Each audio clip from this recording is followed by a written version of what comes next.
The defensive alignment for the Northwest Indiana Oilmen from left to right, Kamari Thomas, Kevin Hall, and Ryan Hartz. Third to first is Cole Hockman, Drew Church, Derek Holmes, and Ryan Groberski. Behind the dish for tonight is Luis Termero. Power hitting lineup. Absolutely power hitting lineup. And speaking of power hitting, Tommy Garcia is digging in for the Elkhart County Miracle.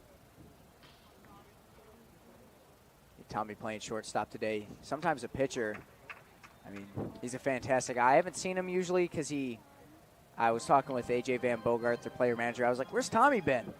And he goes, well, when he has work at 4 o'clock in the morning, he doesn't want to play baseball. He doesn't want to be here, yeah. So I was like, okay, and I saw him, and I was waiting until he came back over because I just want to be like, yo, what's up, Tommy? He's a great guy, great energy for this team to have, and they got a very energetic dugout today. Oh, yeah, a lot of energy, and finally some faces that we haven't seen in quite a while from this Elkhart team, and I think the fans at home will see that as we continue on through this game. Rutke finally deals a second pitch, and it's called a strike on the outside corner. Great paint by Termero. Matt Rutke out of Oberlin College. He's a Northbrook, Illinois native, standing at 6'7", 260 pounds, and it's a ball high.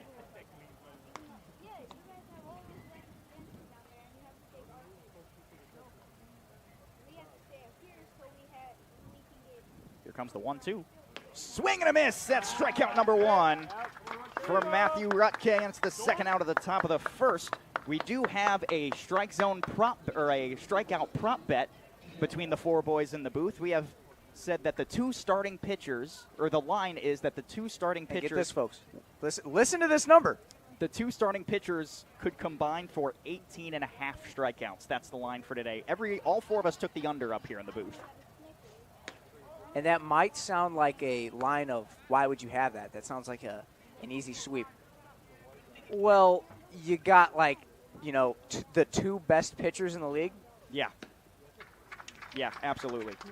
Without a doubt, these are the 2 best pitchers in the Northern League. Oh, yeah, without a doubt.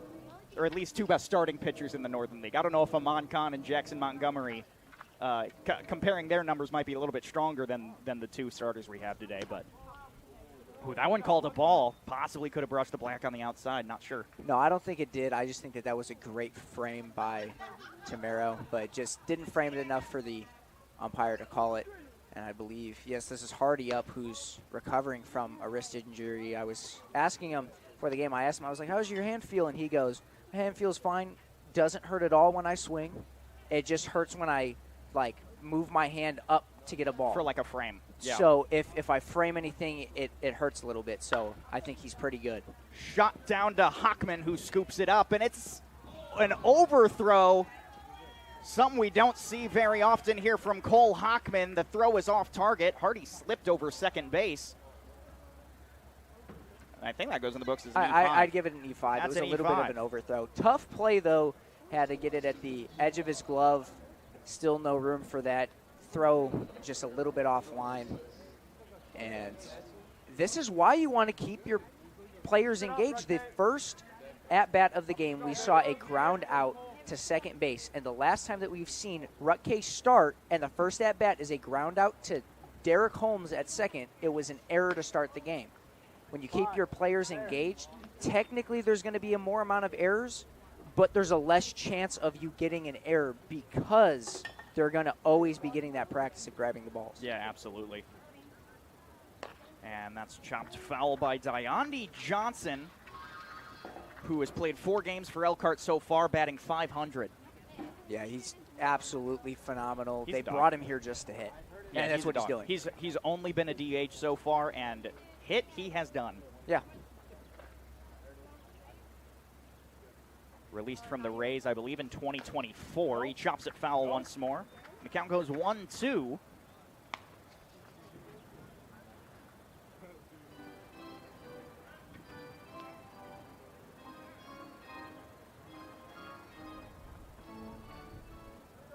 Infield playing somewhat back. Church ready to cover second if need be.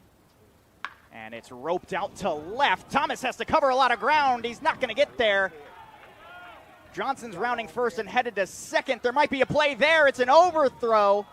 And he's going to take off for third. Groberski fires. And it's not in time. It's a double with an E7 for an advancement. Great call by that, Seth. I 100% agree with that. Either way, he would have had a double. Kamari Thomas speedy, but not speedy enough for that. And that looked like it might be gone straight off the bat. Had that little bit of air drag on it, but, I mean, doing what he's supposed to do at that designated hitter position and hitting. Elkhart finds the first run early, and we haven't talked about it really since the end of June, but that one's chopped over down to Cole Hockman, scoops up, quick fire, got him!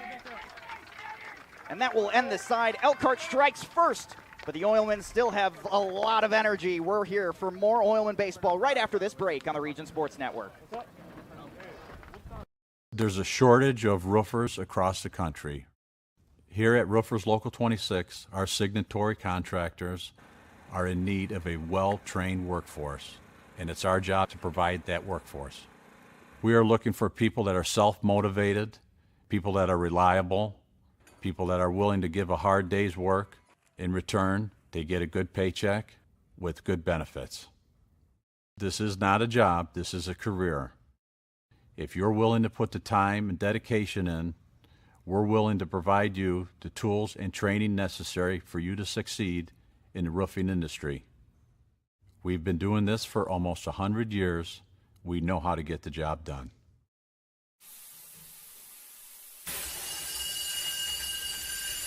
When you're done watching your workdays go down the drain, get out and join us.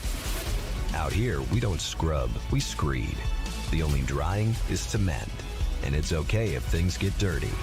We are the Laborers International Union of North America, the best paid, best trained construction professionals in the state. We build Indiana, and we're ready for you to come build it with us. You guys are crushing it. See how 8 grams of healthy protein in Land of Frost premium meat gives you energy and keeps you full. Let's get those buns toasted and bread. Cheese, 10 more, go. I'm getting shredded. Make the smart choice. Land of Frost premium meat. We're back in Whiting, Oil City Stadium. Game 1 of the Northern League Championship Series. Juan Polo on the mound for the Elkhart County Miracle. Seth Burke was here alongside James Chalice. Juan Polo has a 6-1 record on the mound, James, and he has more strikeouts than anybody else in the Northern League. But the thing to look out for, his one loss that he has on the mound was right here at Oil City Stadium against this Oilman team. How does he bounce back? I think he bounces back by saying, I have 6 other wins, and I am the best pitcher in the Northern League. Okay. You know, it's, even though Matthew Rutke is my favorite pitcher, you can't deny greatness, and you can't deny this guy with, we covered it on the Northern 9 podcast on the final episode of it, but I forget, he has more strikeouts than innings played. Right. Like, he's just absolutely amazing. He had a game that he pitched with, I was broadcasting it, he had 6 strikeouts in the first 2 innings. Every out in the first 2 innings was a strikeout. Right. So, you know, he's able to do what he needs to do, and he needs to scratch that off the books and start this game completely fresh. Doesn't have to face off against Nick Upperman, though, with, I can't think of the name, Kamari Thomas up to bat first. Thomas, the D1 left fielder from Michigan State University, grounds that one to a shifted Marin, who throws off line, E5 for base number 1. Should have been a pretty easy play. Should have been. He fired a little too hard. I think the jitters might have got to him a little bit. And he even played in. He played well. Yeah, he played in. He was right there for the ball. It was just a one hop straight into his glove. But he tried to pull a Ellie De La Cruz. I don't know if you saw the play by Ellie De La Cruz. But the ball gets grounded to him, and he stands there for a split second and then rips the ball. You can't do that. I get that you want to show your impressiveness, but you can't risk it. Runner goes for a called strike 1, and it's a stolen base for Kamari Tommy. Brought to you by BP for maximum speed and efficiency. Look to BP and Whiting, an energy company with a purpose. And you can't let that happen if you are the Elkhart County Miracle. Juan Polo knows how to scratch it off in his head, most likely, but still a little bit of jitters could get to him, as now there's a runner in scoring position with 0 outs. Church in an 0-2 count here. Church is slowed down a little bit starting in July, but he had a very strong month of June. And he's got some time to play at Eastern Illinois University, so hopefully we can stack those numbers for them. He takes a ball outside. It was a close one. Yeah, a little close of a call, but it was outside and low. Still a nice pitch selection if he wants to try to find his zone. Maybe just trying to get inside his head.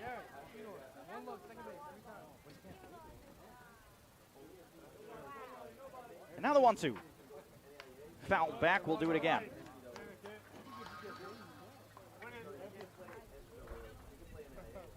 Drew Church now batting .269 on the summer. He does have a home run and 2 doubles.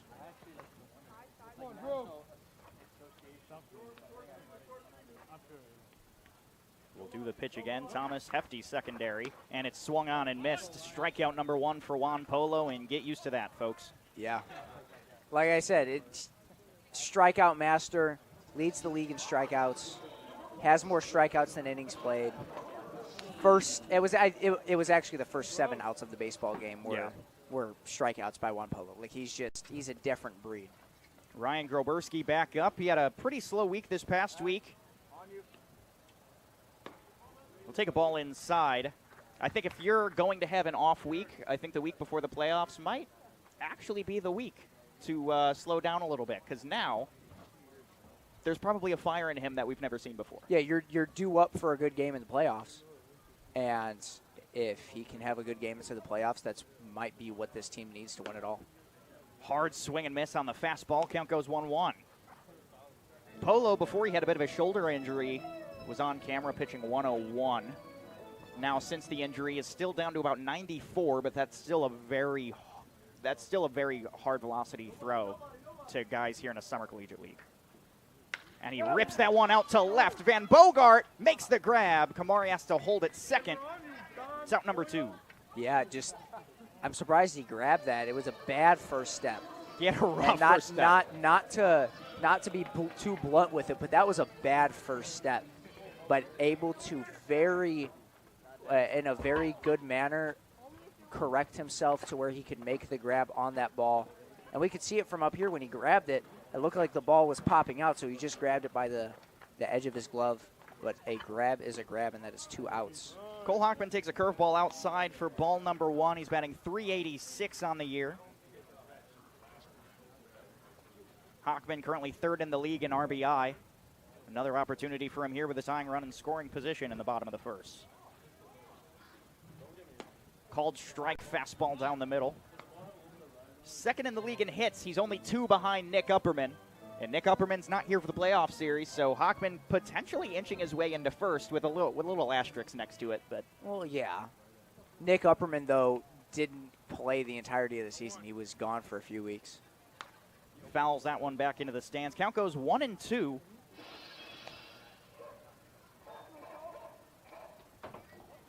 Hockman out of John Carroll University, Chicago native, standing at 6'1".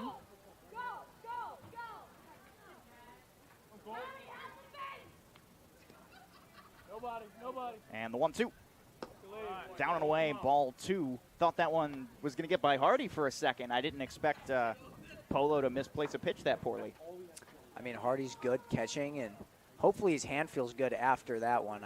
Yeah, I mean, especially with the hand injury, like Hardy can't really afford many of those. 2-2, called strike 3 on the fastball. It retires the side. 2 Ks for Juan Polo, and 1 error out there in the field for the Elkhart County Miracle to strand a man at second, and it's a 1-0 ball game after 1. We go on to the second right after this break on the Region Sports Network. Who is the IBEW? We're the people who bring the power to your home, the ones who make sure your phone calls and internet keep speeding along. We build things like schools and hospitals. We bring the biggest shows and sporting events to the world, keep America's railroads on the right track, help cities, states, and the federal government work for you. And we proudly build products made in the USA. The International Brotherhood of Electrical Workers, the IBEW. Northwest Indiana is unique. It feels like a family.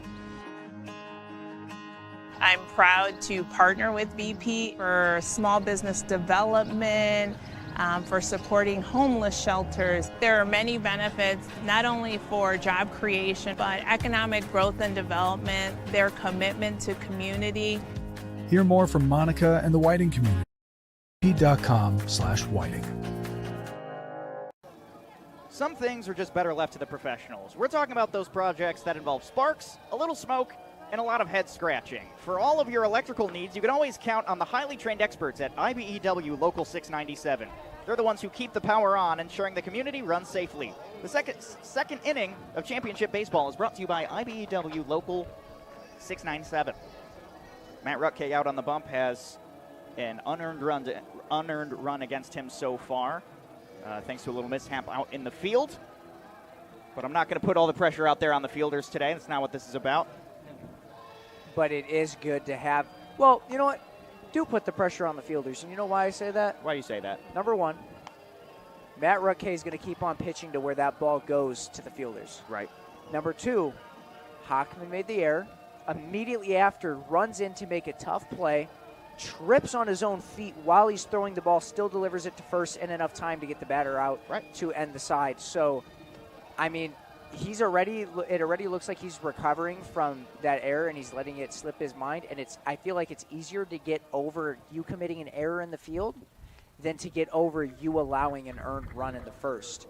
And without that earned run there, Matthew Rutke and Hockman both have a clear mind going inside the second. Gabe Call digs in here to lead off the second. He's currently batting .262. He pops that one straight back. It might hit the roof of the press box. It's behind us. Yeah, I mean, that was a high ball moonshot. I knew it was coming out right away just off the spin, but I thought it was hitting the top of the press box too. Yeah, I will bounce off of what you were saying before. I think Cole Hockman has the best recovery on the Oilmen. I think if he ever makes an error, whether it's mental or physical, the next play he's right back to his normal self. And that's really great to have. Puts a ball outside and the count goes 1-1.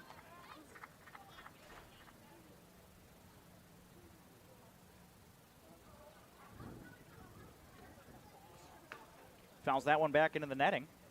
So Rutke able to place the pitches, but Call's getting a piece of him here. So possibly a challenge with the next pitch. Might have him chasing a little bit.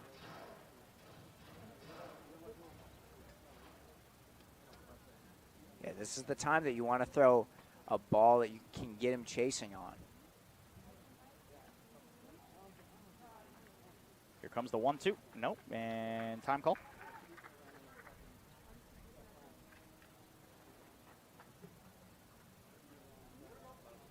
Digs back in, and he's ready to go. Called strike 3 on the curveball. It's out. It's strikeout number 2 for Matt Rutke and out number 1 on the inning.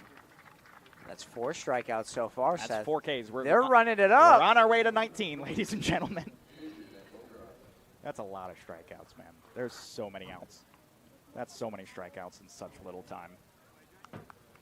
A.J. Van Bogart, the player manager, playing left field, batting in the 7-hole for the Elkhart County Miracle.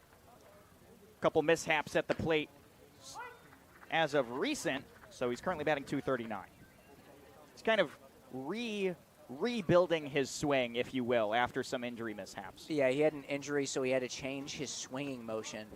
And then now his wrist feels fine, his wrist, hand, whatever it was. It was like a ligament in there somewhere. Yeah, it feels fine now. So now he's trying to switch his batting stance and his swing and everything back, which is hard to do. He's reteaching himself how to ride a bike, essentially. Exactly. It's almost impossible. It's hard to do, but, I mean, even if he can't hit, still made a pretty good catch out in left field, and he's a great coach and friend to the guys inside the dugout. He's a great locker room presence. So, just a great baseball player overall. Yeah, no doubt in my mind why he was chosen to be the player manager for this Elkhart County team. He also has a pretty good eye, as the count right now is 3-1. He's got a great eye. If you can't hit, you can still get on base. That's a win in and of itself. Popped foul, and the count will go full.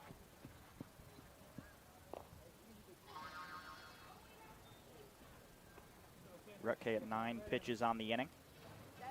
The relief game still is pretty strong here for the Northwest Indiana Oilmen. So we're not worried about how deep Matt Rutke is going to go.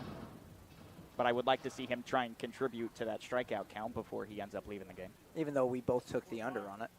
I still want to see strikeouts, man. Either way. Payoff. Inside, Van Bogart walks.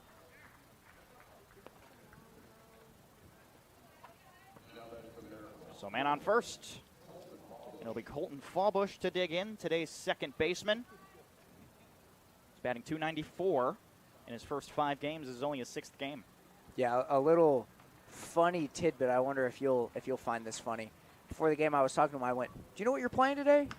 And he goes, "Probably second." And he goes, "Man, they put me at second, short, third, left field, right field.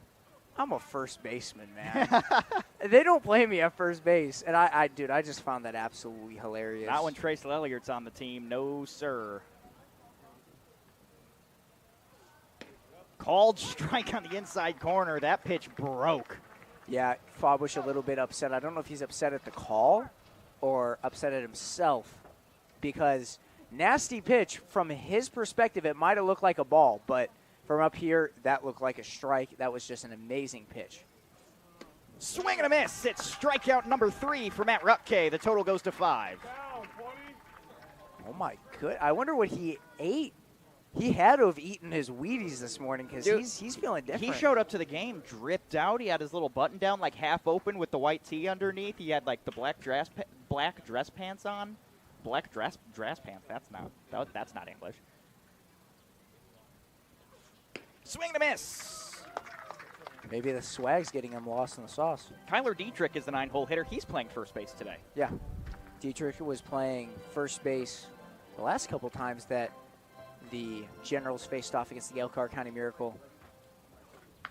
And that's blooped right back up to second. Drew Church scoops it up. It's out number 3 by a fielder's choice. Elkhart strands 1. And we go to the bottom of the second, still in a 1-0 game right after this break on the Region Sports Network.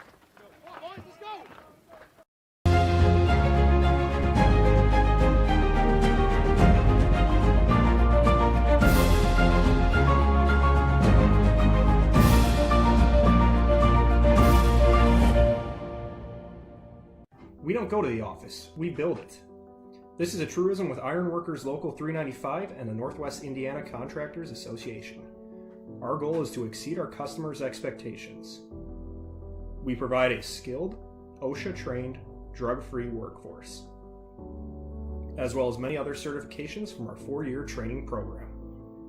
Every time you hire an ironworker from Local 395, you should feel confident that you are receiving highly trained, highly skilled, and drug-free journeymen and apprentices who take their job and your project seriously. For more information, contact us at 219-763-7900 or ironworkers395.com.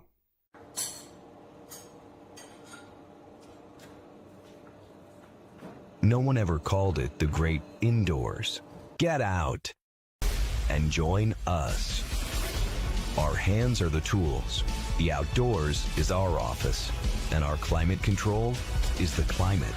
We are the Laborers International Union of North America, the best paid, best trained construction professionals in the state. We build Indiana, and we're ready for you to come build it. It's the 5-6-7 part of the order for the Oilmen as we come back. Polo threw 14 in his first inning of work, so we will see Termero, Hall, and Hartz. Termero coming up to dig in, and we are ready to go. I didn't get to read the defensive alignment for the Elkhart County Miracle last time, so I will now. From left to right, Van Bogart, Pinarski, and Call. Third to first is Marion, Garcia, Fallbush, and Dietrich. Behind the dish is Cam Hardy. Yeah.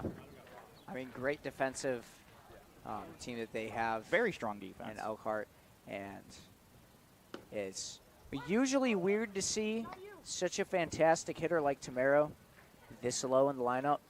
But as we've talked about, I believe, every week on the Northern Nine podcast, he loves to get RBIs. It's the only thing he cares about, and you have to sit low in the order to get RBIs usually. That's very true. Very, very true. He probably could sit 2 or 3 hole if he wanted to. Oh, without a doubt. He cares too much about the RBIs. Which is good. Which, I love it. But probably feeling a little bit lost here with nobody on base.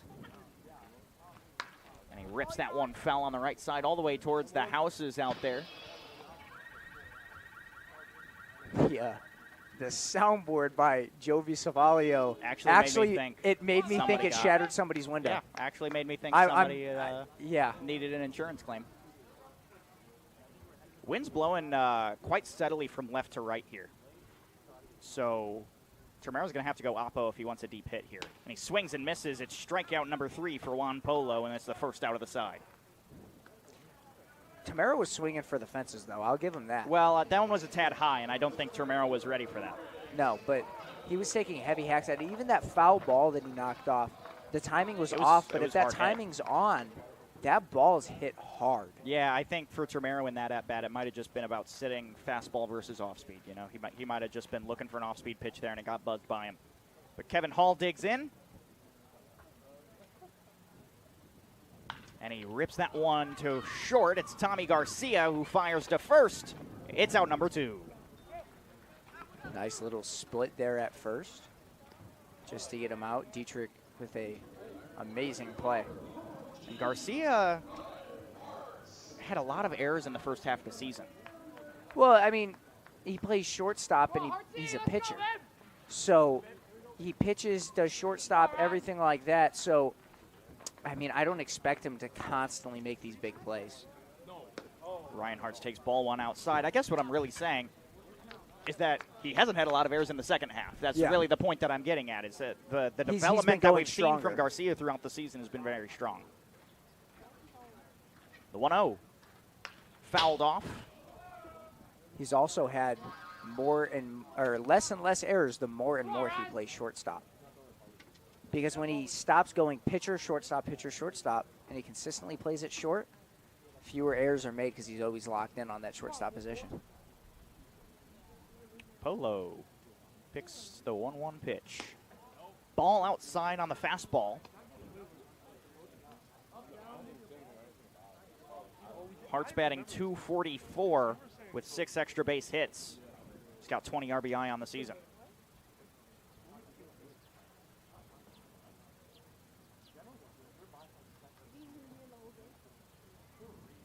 Here comes the 2-1. And it's grounded over to third. A bit of a scoop from Marin. He fires. It's in time. It's a 1-2-3 inning. And we'll go to the third. Still in a 1-0 game. Elkhart County looks to stretch out this lead when we come back for the Lando Frost third after this break. These days, it's recommended that you keep your social circle small. Of course, as the original light beer, we've always recommended that. It's Miller time. There's a shortage of roofers across the country. Here at Roofers Local 26, our signatory contractors are in need of a well-trained workforce, and it's our job to provide that workforce. We are looking for people that are self-motivated, people that are reliable, people that are willing to give a hard day's work. In return, they get a good paycheck with good benefits.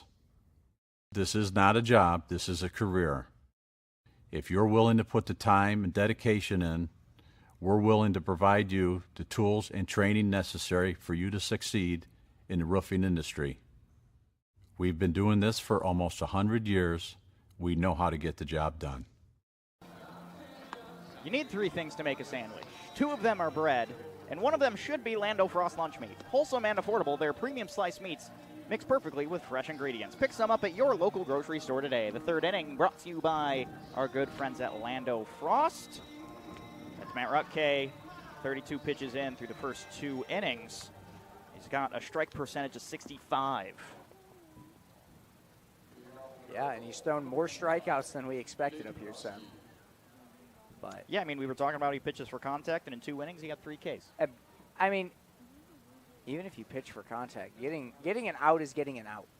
So even though he might prefer getting an out via contact, I don't think he's going to be upset with a strikeout. Ball in the dirt to Nate Penarski back at the top of the order. His first time up, he grounded out to second.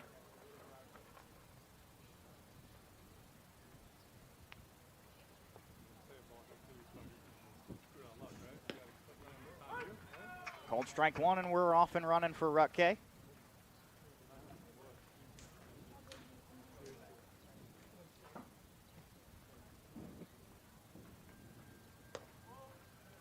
Slider was a bit inside. Yeah, maybe just trying to push him off the plate to try to fit something in there. And drilled out to center. Hall way back, and he makes the grab. It's out number 1. So Ruckay's at 60% first pitch strikes. See, and that's what he specialized in all year, is starting off with a strikeout. Yeah, absolutely. Or not a strikeout, but with a strike. Yeah, first pitch strikes mean everything because you're 2 pitches ahead of the batter when you get that first pitch strike. Yeah, you're starting off on a strong foot. Garcia back at the plate, takes strike 1 in the bottom corner. He struck out with a backwards K his first time up. So now we've seen the pitches. Let's see if we can connect. Swings and misses, chasing the slider, and the count goes 0-2. Nice pitch there. That was on the 0-1, throwing a slider to get him disgusting. chasing. Disgusting. Now there's going to be a high fastball. Here it comes. I'm ready for it. Now the 0-2.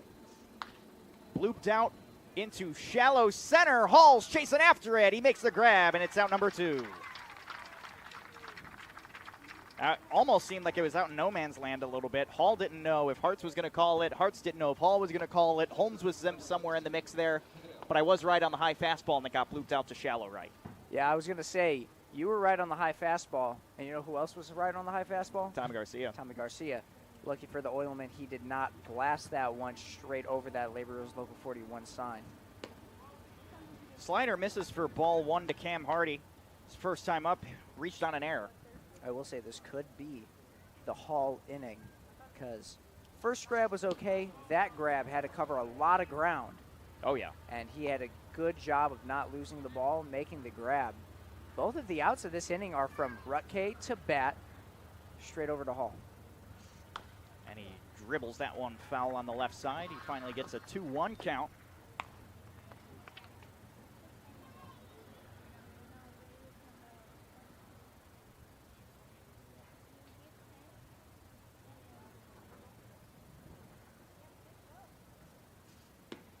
Pitches a strike in there. I'm not sure if that was a curve or a curveball. Yeah, I didn't know if that one slid, but no, that was a curveball, and it was a nice curveball. Found the zone. It looked straight down the middle from here. 2-2, buzzed by him. Dropped third strike. He's on his way. It's the 6th strikeout of the game, or the 7th strikeout of the game, I believe. Got him chasing again. Oh my! And we go to the bottom of the Lando Frost third, still in a 1-0 ball game. Let's see if the Oilmen can come back after this break on the Region Sports Network. Wait! Let me help! Lando Frost! Premium meat! Delicious! And no byproducts! Toss it in. Et moi? Okay. Whee! Make the smart choice. Lando Frost Premium Meat. There's a shortage of roofers across the country. Here at Roofers Local 26, our signatory contractors are in need of a well-trained workforce, and it's our job to provide that workforce. We are looking for people that are self-motivated, people that are reliable, people that are willing to give a hard day's work. In return, they get a good paycheck with good benefits. This is not a job, this is a career. If you're willing to put the time and dedication in, we're willing to provide you the tools and training necessary for you to succeed in the roofing industry. We've been doing this for almost 100 years. We know how to get the job done.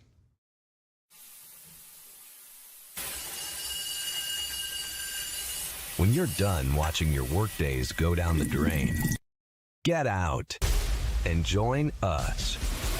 Out here, we don't scrub, we screed. The only drying is to mend. And it's okay if things get dirty. We are the Laborers International Union of North America, the best paid, best trained construction professionals in the state. We build Indiana, and we're ready for you to come build it with us.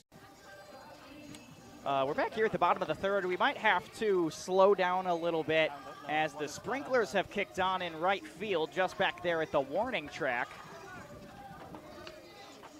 But that's definitely not ideal. I'm not sure what happened there. Field crew's probably going to have to do something about that. I see 2 guys of the field crew. Nope, that's not the field crew. Those are the Hammond coaches sitting back there behind the right field wall. Really? Yeah, I see Dre and Scott sitting behind the right field wall right now. But we're going to have to slow down until those sprinklers get turned off out here.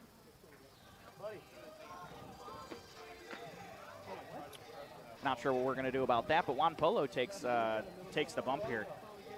I mean, wouldn't it give him extra warm-up pitches? I suppose it does. So Which, that's not good. I mean, I don't suppose he necessarily needs it. I don't think it changes anything if he throws more. If he's going to keep throwing warm-up pitches, he's just going to kill his arm. That is true. He's at 23 pitches on the game so far.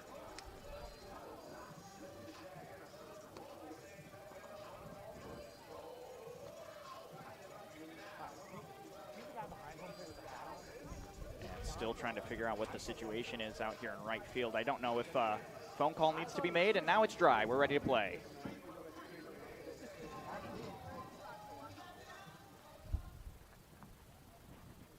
Come on, Fedor! Now Mike Fedor is going to lead off. Come on, 2-8, let's go, baby! Fedor in the 8-hole batting .263 on the season with 4 extra base hits. And leadoff OBPs are what we're going to need here to get ourselves back in this game. It's ball 1 down. So we've seen the first 7 hitters of the Oilman team. We haven't found a hit yet.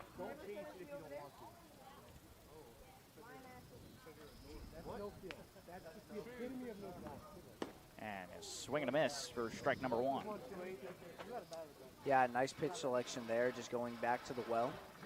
And it's a swing and a miss as it ducks straight underneath the bat.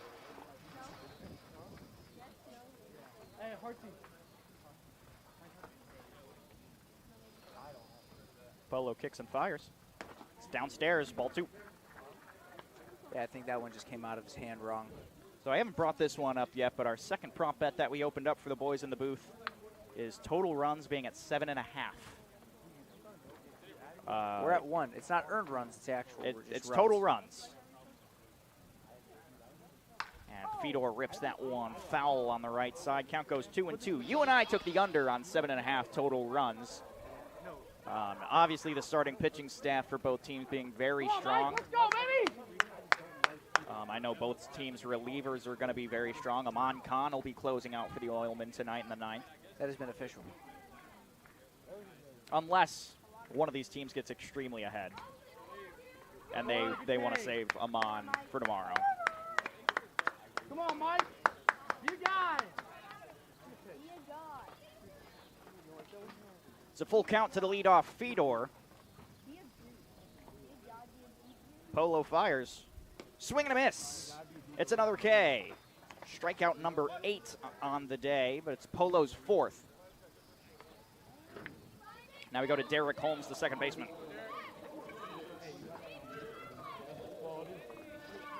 Holmes 258 with an OPS of 659. He's got 1 extra base hit and 3 RBIs. I was surprised by him ending up in the 9-hole today. I thought he was going to sit 5th or 6th. I wouldn't have been too surprised if he's at 7th. 9th? Stuns me a little bit.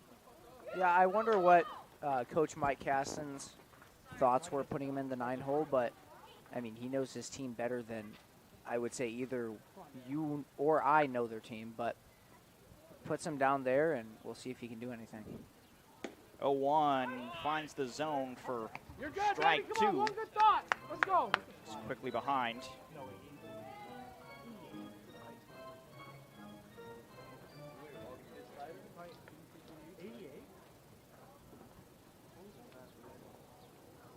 And just nicks that fastball. Sends it back to the netting. We'll do an 0-2 again. I don't know if he was ready for a fastball there. No, I don't think he was. I think he just had to battle it off to stay alive in this count. And Seth, I do want to apologize if I'm a little bit quiet. I'm just sitting here and I'm enjoying the poetic just masterpiece of this game as what it is so far. We have 1 run in the top of the 1st, and it's not even earned. So we have 0 earned runs so far today. And a grounder over to 3rd. Marin scoops. He fires. It might not get there. Splits, and he came off the bag. What do you call it? I think he was out. Is that an error? No. No, I would say it's a hit. It's a tough play. I'd say it's a hit. As an infield single. Because it's the throw wasn't terrible. The grab was made, but he just slipped off the bag. And either way, that would have been an amazing effort by Dietrich. I don't think he came off the bag, though. From up here, it didn't look like that. But we do have an amazing base umpire down Nathan there. Nick's out there on the bases. He was right there. He was right yeah, there. and he usually makes the best calls. We're 110 feet from the bag. Exactly, and we're at an angle. He wasn't. Right. He was right so there. Even though it looked like he didn't go off the bag from up here, I'm taking Nick's ruling on this. Thomas takes the 1-0. It's down. It's at the bottom of the zone for strike one. And Holmes will take second on a BP stolen base for maximum speed and efficiency. Look to BP and Whiting, an energy company with a purpose. So now it's a 1-1 to Kamari Thomas. His first time up, reached on an error. So now both teams finally found their first hit. It took nearly 3 full innings to get there. It's dribbled out to short. Garcia slides for the grab. And he gets the out at first, but it advances Holmes, so 2 outs with a tying run on third. Now the hitter's going to be Drew Church. His first time up, struck out. And you want to hear an insane stat before you look at the scoreboard. Go for it. There's more errors in this game so far than hits. That, honestly, there's 3 errors, 2 hits. Honestly, does not surprise me with the league that we call for. That is an insane shade shot. Dude, throw. we're seeing like 10 errors a game. You can't even be surprised that I said We're that. seeing 10 errors a game, but 10 hits by the Oilmen a game.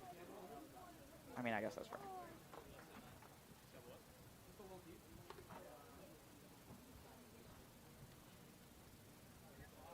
It's an 0-1 to Church. Fastball bottom corner. Yeah, just painted it. Absolutely amazing pitch. Just finds the zone. And you never want to swing at those.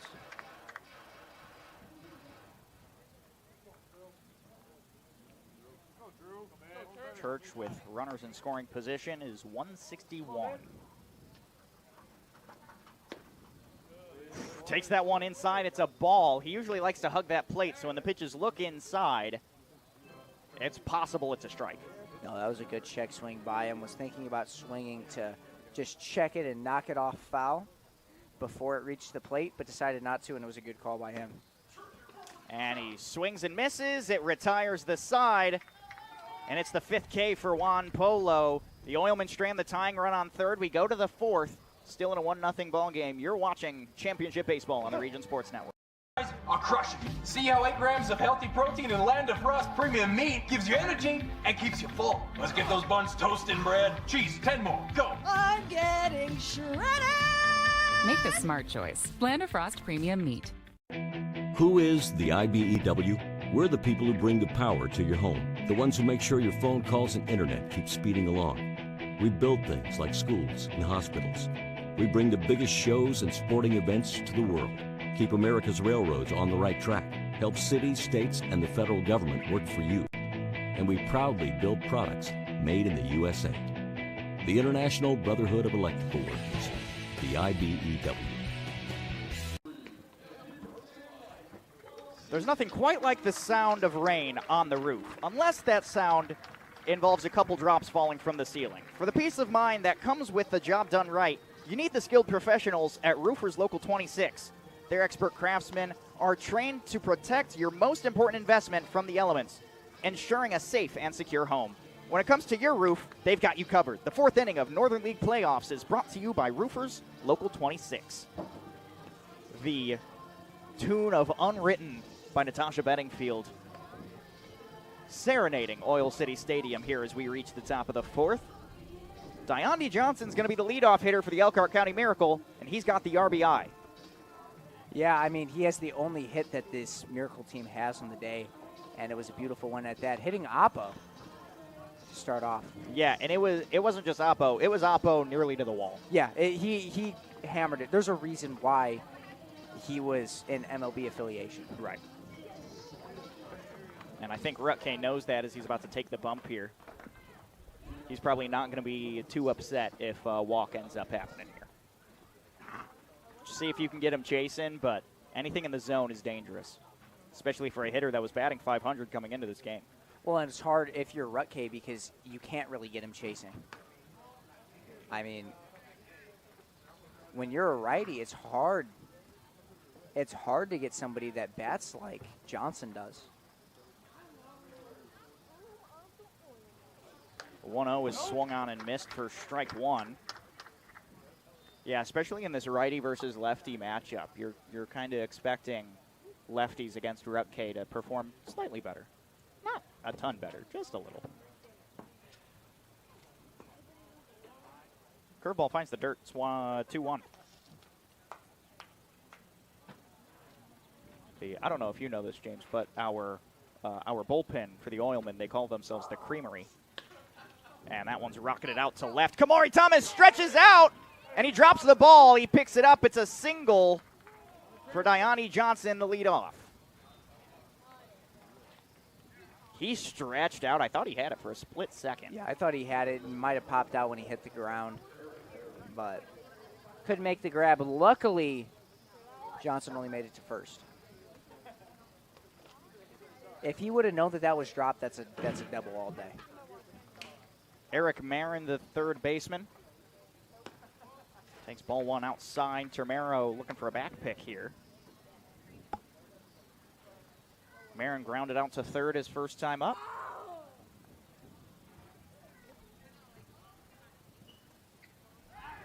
Pickoff attempt unsuccessful by Rutke.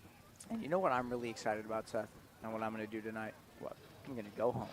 Yeah. And I'm going to watch the wonderfully wacky World of Gumball, the new Hulu original Amazing World of Gumball series where they're stretching on the storyline. And, I mean, so I've watched a couple episodes so far. It's a really entertaining show. They moved it from our childhood. And that's ripped out to right. Ryan Hartz bobbles it a bit. Johnson taking off for third. And runners will be on the corners after another single from Eric Marin with no outs. That was a nice decision by Marin to stay at first instead of trying to double over to second.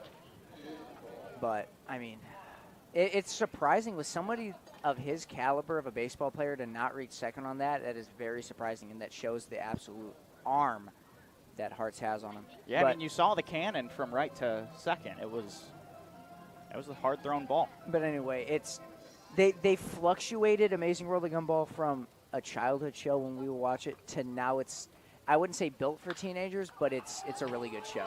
Rocketed out to right center. It's going to one-hop the wall. Hall picks it up, scores one.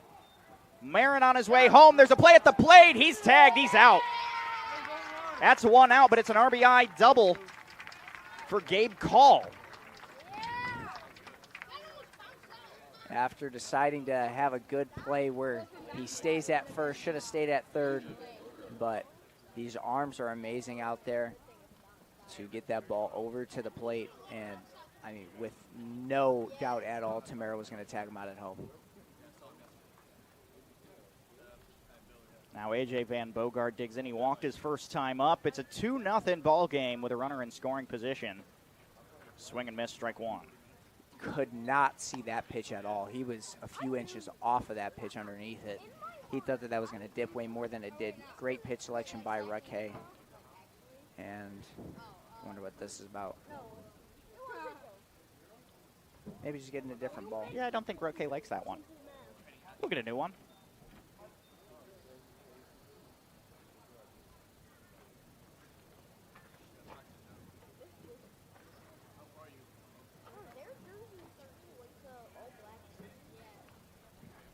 Now the 0-1. Called strike two. He shook his head after that. He knew that one was in the zone. He knew he should have tried to battle that off.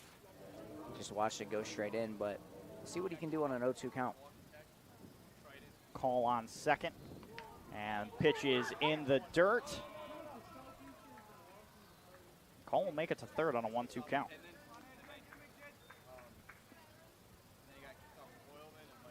Now there's one out. You have another insurance run at third. Well, I mean, I wouldn't call it insurance runs at this point in the game. I mean, we are in the fourth. We're almost halfway through this thing. No, I take back my statement. Count now is even at 2. Infielders playing in, trying to avoid a squeeze play here. Looking to get the runner out at home. Trying to avoid force outs here.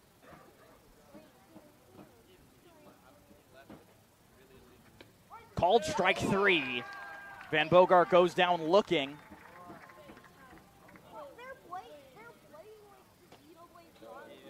Now we go to Colton Fawbush. That was Rutke's 5th K of the day. We are now at 10 total strikeouts today. I don't think we're going to hit that line, James. No, I don't. We're not on pace to hit the line. I mean, these pitchers are only going to get 1 or 2 more innings after this. Potentially, they could pitch more. I mean, Van Bogart did say Polo's going to pitch as long as he can. Yeah, he without of course, hurting himself. He's going to pitch as long as he can. The 1-0, foul tipped by Colton Fawbush. His first time up, he struck out swinging.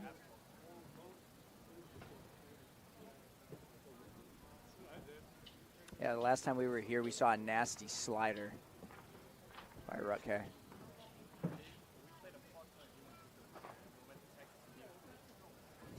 And he swings and misses at that one. It's strike 2. Rutke gets himself back ahead in the count. This will be pitch number 60 for him on the night.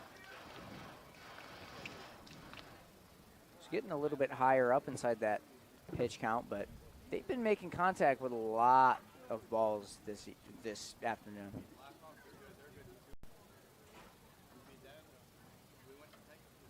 Here's the 1-2.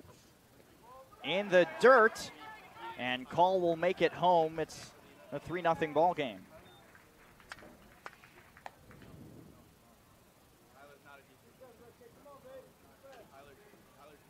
So Rutke with 2 wild pitches to advance the runner from second to home. And now 2 earned runs. Now he's got 2 earned runs out of the 3. Still not an insurmountable lead. No, but at this point, the Oilmen need to find out how they can up Polo's pitch count, because they want to be able to get deeper into this game with a different pitcher. And called strike 3.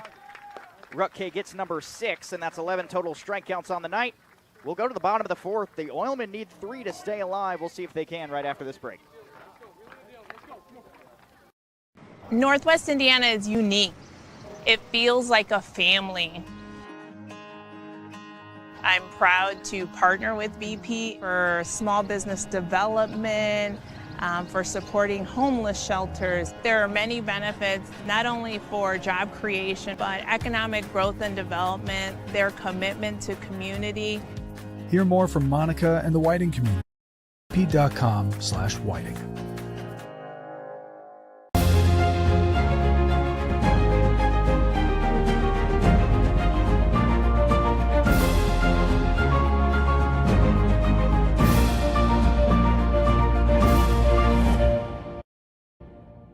We don't go to the office, we build it. This is a truism with Ironworkers Local 395 and the Northwest Indiana Contractors Association. Our goal is to exceed our customers' expectations. We provide a skilled, OSHA-trained, drug-free workforce, as well as many other certifications from our 4-year training program. Every time you hire an ironworker from Local 395, you should feel confident that you are receiving highly trained, highly skilled, and drug-free journeymen and apprentices who take their job and your project seriously. For more information, contact us at 219-763-7900 or ironworkers395.com. Ryan Groberski digging in for the Northwest Indiana Oilmen. Polo at 40 pitches through the first 3. Last time, Groberski lined out to left, so he found the hard contact. The Oilmen are down 3-0 here as we start the bottom of the 4th. Seth Berquist alongside James Chalice. Did you say 40 pitches in 3 innings? Yeah. That is absolutely wild. He might throw a CG at that. He might. It's possible. He fouls that one back. Count 0-2. Groberski hungry on these pitches.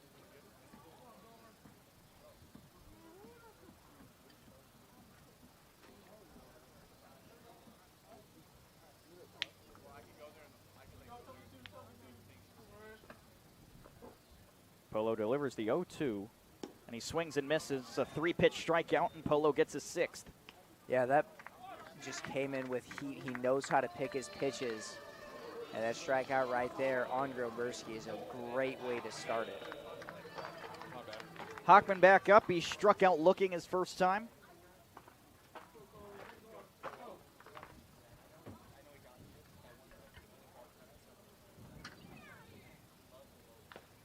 Fouls that one off for strike one.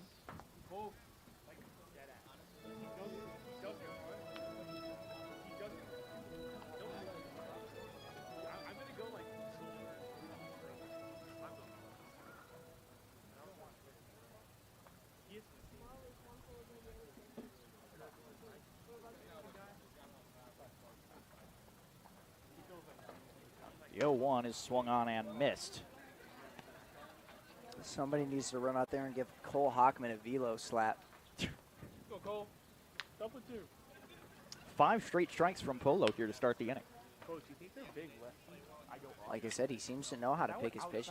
Like that ball is 2 balls outside. Swing and a miss. It's another 3-pitch K, back to back. I thought it was go inside. We're now seeing 13 strikeouts so far today. We're creeping.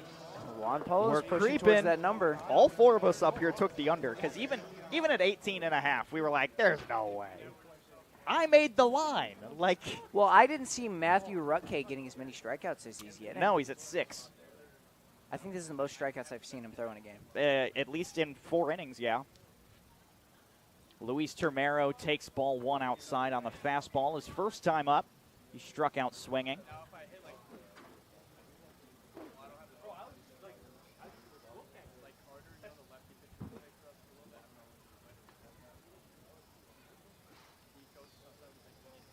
Now here comes the 1-0. It's a ball high. So Polo struggling to get Termero to chase here. Yeah, top of the zone. I feel like that pitch was intentional, trying to get him to start looking high. Yeah, it's possible we see that changeup or slider drop. Yeah, I think it's going to be at the bottom of the zone. And fastball is downstairs. 3-0 to Luis Termero. Is there a green light here? Is there a green light here? This is your shot. I mean, it's a 3-0 count. This is your chance. Even though I feel like hitters hit better on a 3-1, it's a 3-0 count. Got to do what you got to do. If you think it's outside at all, don't swing at it. Downstairs, ball 4. Termero gets on base. And a 4-pitch walk. And this is not, this is going to sound weird because he just got on base. This is not a good day for Termero so far. You know why? He cares so much about RBIs. That's 2 at-bats where he's been the leadoff of the inning. Yeah, you know. Or not the leadoff, but nobody on right, base. Like nobody on base. He keeps coming up, which, I mean, the entire Oilman team is struggling against Polo. They've got 1 hit. Hall takes strike 1 at the top of the zone. And that 1 hit that Polo allowed, we were up here wondering if that was a hit or an error. It was that close. We talked about it. But Dietrich did the splits. I see why they put him at first base. Yeah, now I can. It's 2 outs and an 0-2 count to Kevin Hall. Oilman looking to finally strike back here.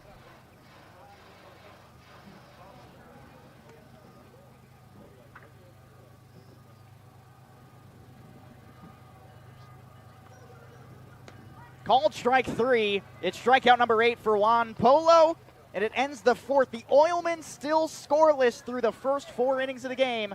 It's a 3-0 ball game. We'll be back for the Miller Lite 5th right after this break. You're watching Oilman Baseball.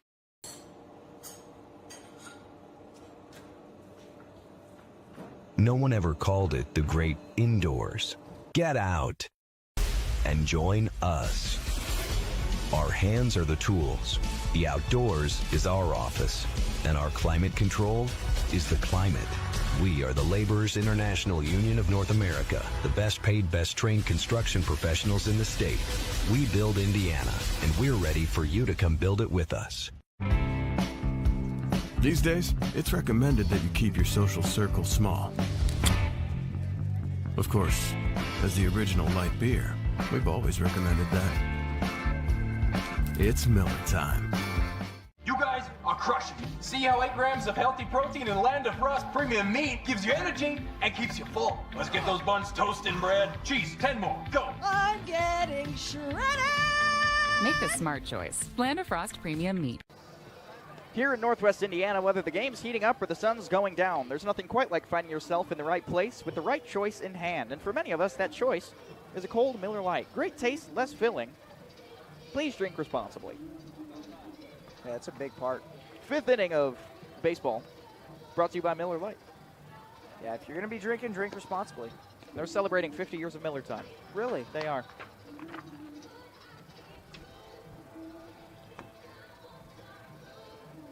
Matthew Ruckay so far being pretty impressive on the bump. Yeah, I mean, the numbers are good, but unfortunately, we're in the championship series against a very well-hitting Elkhart County team, and Juan Polo's on the other side. So as well as you're throwing right now, Ruckay, it's not good enough, which pains me to say. Yeah, because he's not even really pitching that much for contact. If this was any other day, I'd be telling Ruckay he is pitcher of the week. Oh, yeah. But it's just, that's not the situation today. It's just not. Well, you know what I call this? The Juan Polo effect. Kyler Dietrich in the 9-hole comes back up.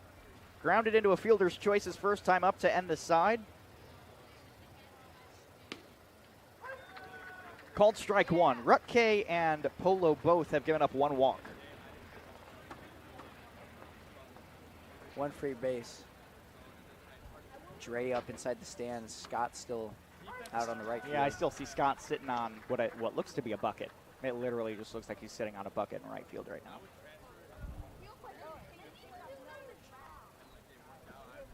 The 0-2. High fastball. Had Dietrich scooting away. That's a really good pitch right there. Yeah. Now just the wait. zone. You're making him look high. You're scaring him off the plate. This is the time where you readjust. You try to do something like he tried to do right there. Oh, that looked good. It looked like a great pitch. Oh, that looked good. Termero was ready to throw down to third.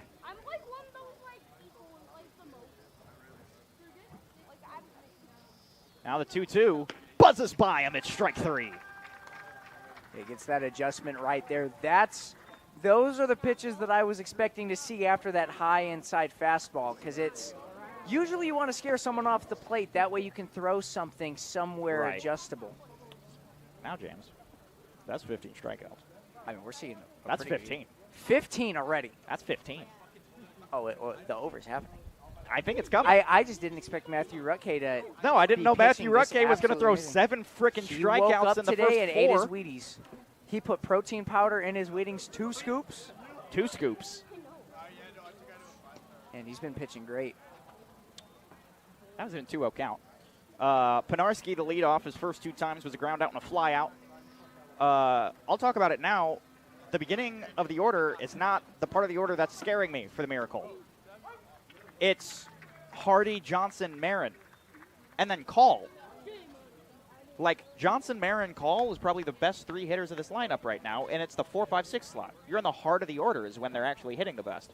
Yeah, Gabe Call. Penarski rips that one out to right, and the line drive will get him his first hit of the day. He goes 1 for 3.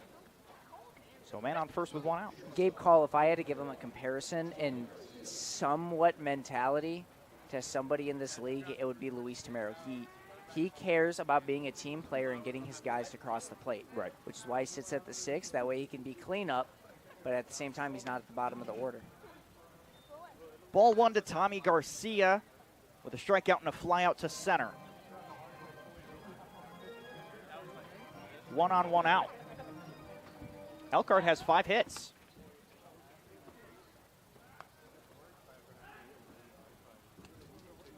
The Oilmen are down to 1 hit. It's supposed to be blackout here at Oil City Stadium. I don't see a lot of black. 2-0. Well, I lied. There's enough. Would I call it a blackout? No. Absolutely not.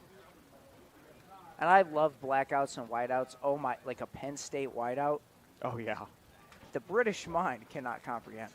Swing and a miss for strike one. Garcia finally gets one. I'm wearing black. You're wearing black. Robbie's got black on. And then there's Jovi. Jovi's wearing red, white, and blue. And khaki pants. He's got khaki shorts. It's all great. Fouled off. Okay, he's got black shoes on, which I guess counts. He has black shoes and black hair. But also we'll mention the Elkhart fan presence is also quite strong here today. I mean, these guys travel with their team, and I would travel to see my team play. It's a 2.5-hour drive. I would travel that to see my team, my relatives play inside a playoff game. Pickoff attempt in a 2-2 count is unsuccessful. That's Penarski on first. Garcia batting in the 2-hole is 0 for 2 with a 2-2 count. Here in the top of the Miller Lite fifth. He takes a ball high, the count's full. Yeah, just trying to find the top of the zone there. I don't feel like that one was intentionally out of the box. But we'll see if he can relocate here on a full count. Now the payoff is high and away. There's 2 on.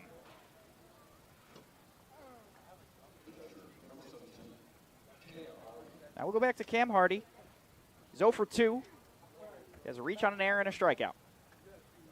So he's not hitting them too well. No, but I wonder if it was like a Luke Fasta thing, a pitcher from the Griffith Generals, where even though he feels fine, stuff is just a little bit off on his swing. And we'll see if he can do something here to readjust to the way that he's been playing. ESPN just got the rights to NFL Red Zone. Call ball 1 outside. I also got a notification from Robbie that Keenan Allen, I know you're not that big of a football guy, but Keenan Allen, the longtime Charger, is going back to the Chargers from the Bears. And by the way, growing up, I didn't watch football that much, but when I started watching football, I wanted to be a wide receiver and DB. Keenan Allen was one of the few guys that I watched for film. I watched Keenan Allen, Adam Thielen, these great guys for film, and seeing him back on the Chargers, I really like seeing him back inside blue and lightning gold. Yeah, but to come back to baseball for a second, because this ESPN notification popped up for me about 20 minutes ago. The Cubs traded for Michael Soroka at the trade deadline. And everybody was talking about going into the trade deadline that all the Cubs needed was pitchers. That's all they needed, and they were going to have a World Series run. That's all they needed. And they get Michael Soroka, and his Cubs debut leaves early due to a shoulder injury. Do they have any notification on what the shoulder injury is? I haven't checked, so I'm not 100% sure. But the pitch looks like it hits him in the arm, or maybe it's fouled off. Yeah, they said it's fouled off. Fouled off. Count goes 2-2 on the foul ball. But I will say the Cubs admitted that they knew about the injury risk when they were trading for Michael Soroka. So the Cubs front office is going to take a bit of a hit. But as long as he's fine for playoff time, because they've already pretty much clinched the playoffs. Yeah, I mean, they've got enough time. It's a swing and a miss. Strikeout number 8 for Matt Rutke. Still 2 on with 2 out. Not out of this situation yet. But we're at 16 Ks on the day.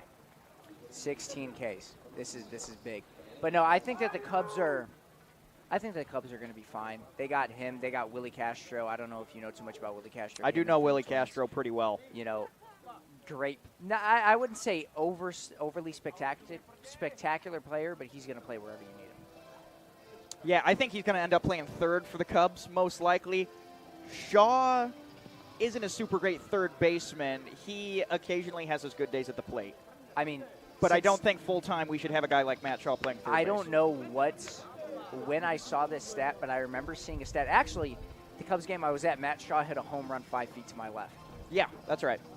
Matt Shaw, a little bit after I went to the game, I saw a stat that said, since the All-Star break, Matt Shaw home runs, I think it was 3. Matt Shaw strikes, not strikeouts, actual strikes, 1. He had more home runs than strikes since the All-Star break, but I'm pretty I mean, sure it's since not like then, that I'm sure anymore. that's passed. But yeah. But still, for that at any amount of time is to be impressive. Right. Dionde Johnson at the plate after the mound meeting here. Not sure what the situation is going to be for the Oilmen. A wild pitch will send runners to second and third with 2 outs. Now a 1-0 count. Yeah, I feel like that one wasn't intentional. Just a heater that slipped out of his hand, went inside, down low at the knees. Johnson had to move out of the way. Yeah, Johnson 2 for 2 on the day. Both of them Oppo, I believe. And that's popped straight up in the air. Second baseman Derek Holmes going to make the call. Takes a couple steps back. It's out number 3. And Ruttke gets himself out of a jam on the pop fly. It's still a 3-0 ball game. We'll see if the Oilmen can finally score back when we come back on the Region Sports Network. There's a shortage of roofers across the country. Here at Roofers Local 26, our signatory contractors are in need of a well-trained workforce, and it's our job to provide that workforce. We are looking for people that are self-motivated, people that are reliable, people that are willing to give a hard day's work. In return, they get a good paycheck with good benefits. This is not a job, this is a career. If you're willing to put the time and dedication in, we're willing to provide you the tools and training necessary for you to succeed in the roofing industry. We've been doing this for almost 100 years. We know how to get the job done.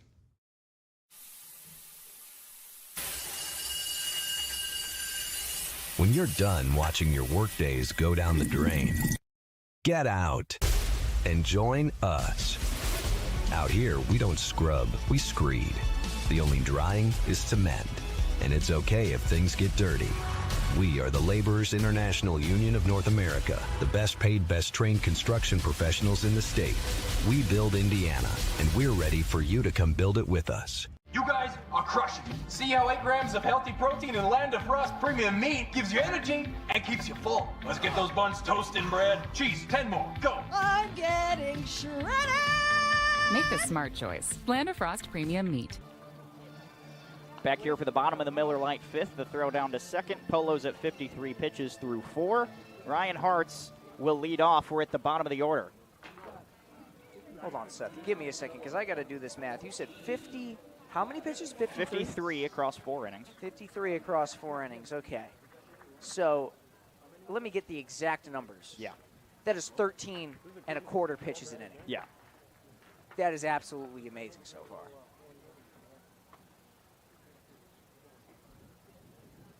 Hartz's first pitch is swung on and missed. And that one made him look a little bit like a fool. He was Let me ask you a question, sliding for days. What's up? Do you think Juan Polo can make it to 120 pitches? 120? I don't see it happening. Okay, because he's on pace to get to like about 119. Great day. But that depends how quickly he's able to move.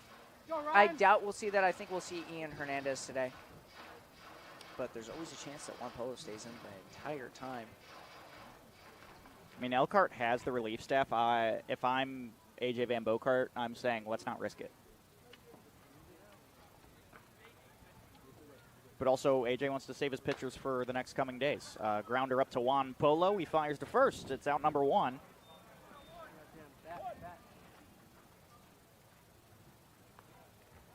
And you know what you can call that? An outnumber Juan. I thought of that. I had to say it. I thought it sounded pretty clever. It sounded more clever in my head.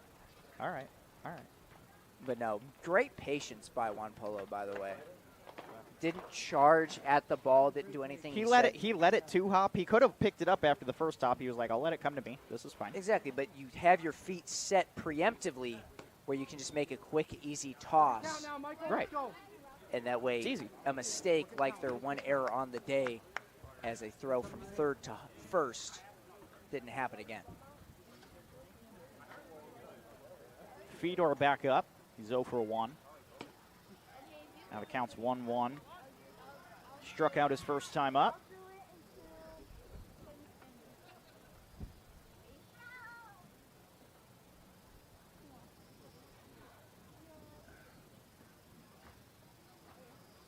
Now the 1-1. Outside.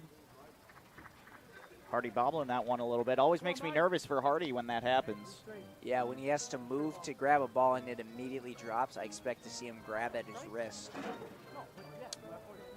I'll say, like we talked about, like Drew Thompson's a perfectly healthy catcher and he's ready to hop in whenever possible. However, Drew Thompson's batting like 180. Yeah. He's not batting very well. So you lose a very strong hitter in the lineup because Cam Hardy, one of the best pitchers in this lineup, or one of the best hitters in this lineup, I mean.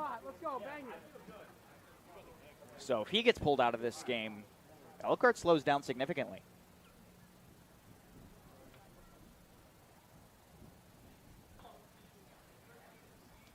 And it's dribbled out to short with the bat flying over Marin's head. Marin picks it up.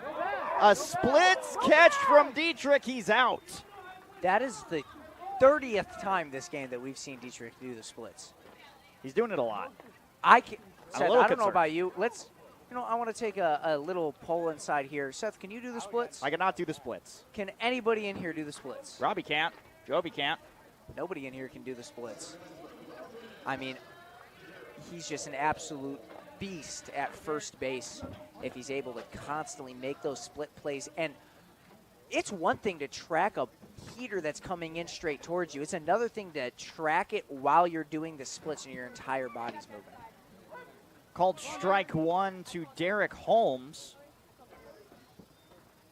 His first time up was an infield single to third. Has the only hit on Juan Polo today. And even then, it was a questionable hit. Could have been an error, depending on who you ask. Sliders outside, count goes even. Good on Derek to not chase that one. Yeah, great bat control there. Didn't even hesitate on should I swing or not. Just decided, no, I'm not going to swing it. Doesn't look like it's going to be inside the zone. Great decision by him. So 1-1 count. Polo fires. Called ball two, just a tad outside. Great eye by Derek Holmes. Yeah, that's hard to take. Especially for like somebody like me. We've already established this. My box outside. I swing it outside. I'm swinging at that all day, all night. So great eye by Holmes to not swing at that, and now the count is pretty in his favor. Dribbles it over to a sliding Garcia with a backhanded grab. The throw's offline.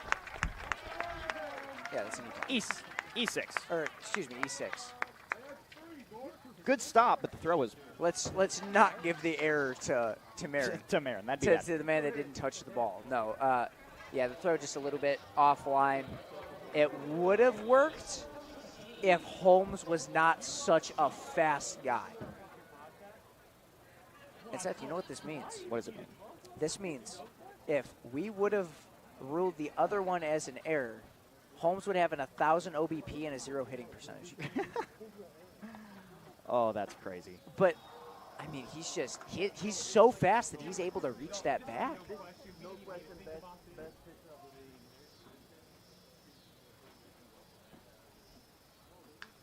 Fouled off into the net.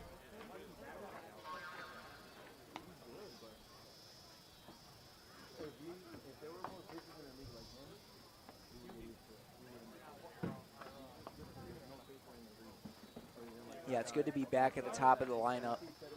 See some nice heavy hitting faces.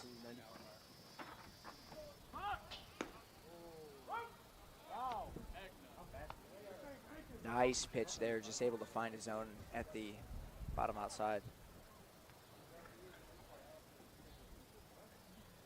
0-2 with 2 outs.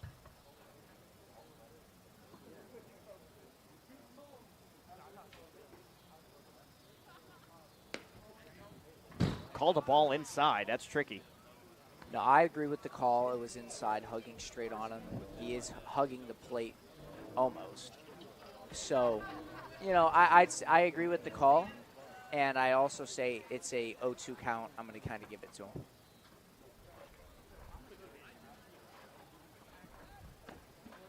Attempted pickoff. He's safe.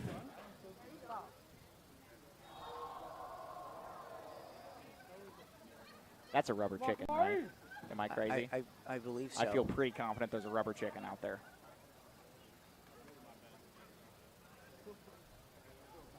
Runner goes. It's grounded over to first. It finds the gap. It's in right field. Holmes on his way to third. Runners on the corners. And a wise decision to take off. When you take off, if he doesn't swing at that, it's a stolen base either way. Yeah. Derek Holmes is so fast. Right. But you take off. If he wouldn't have taken off, he's sitting on second. Instead, he's sitting on third with 2 outs, runners inside the corners. Drew Church up to bat. Last time he was up to bat, though, I believe, well, it was the first time he was up to bat. He had runners in scoring position, and he struck out. Well, he's got 2 Ks so far on the day. And he swung and missed at his first one right there. He's seen the pitches at this point. I imagine he knows what's coming.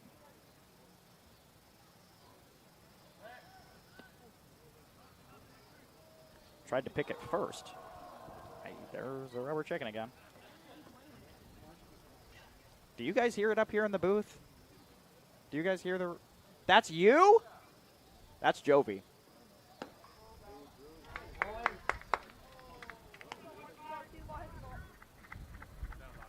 No, we definitely heard a rubber chicken because it was extremely loud in our headsets over by the crowd mic. That's the board.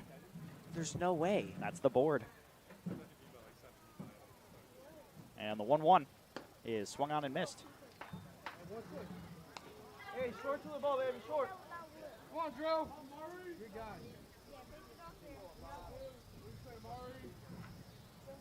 Representing the tying run here in the bottom of the 5th, Thomas. And he's going to head on down. It looks like there might be a little pick here. And Holmes looking like he might take off for home. They're going to try and get him at the plate. No, they're going to block it. Ball gets by him. 3-1 ball game.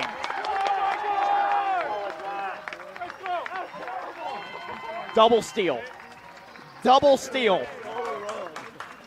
Double steal. Kamari Thomas. No, Kamari there's Thomas. Genius brain. Genius brain. Polo was like, I know if I throw this, that runner's coming.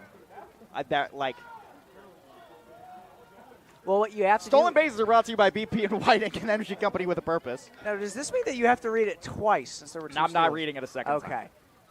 Well, you know, what Juan Polo should have done, you throw to first and Dietrich throws home. You want to stop that runner.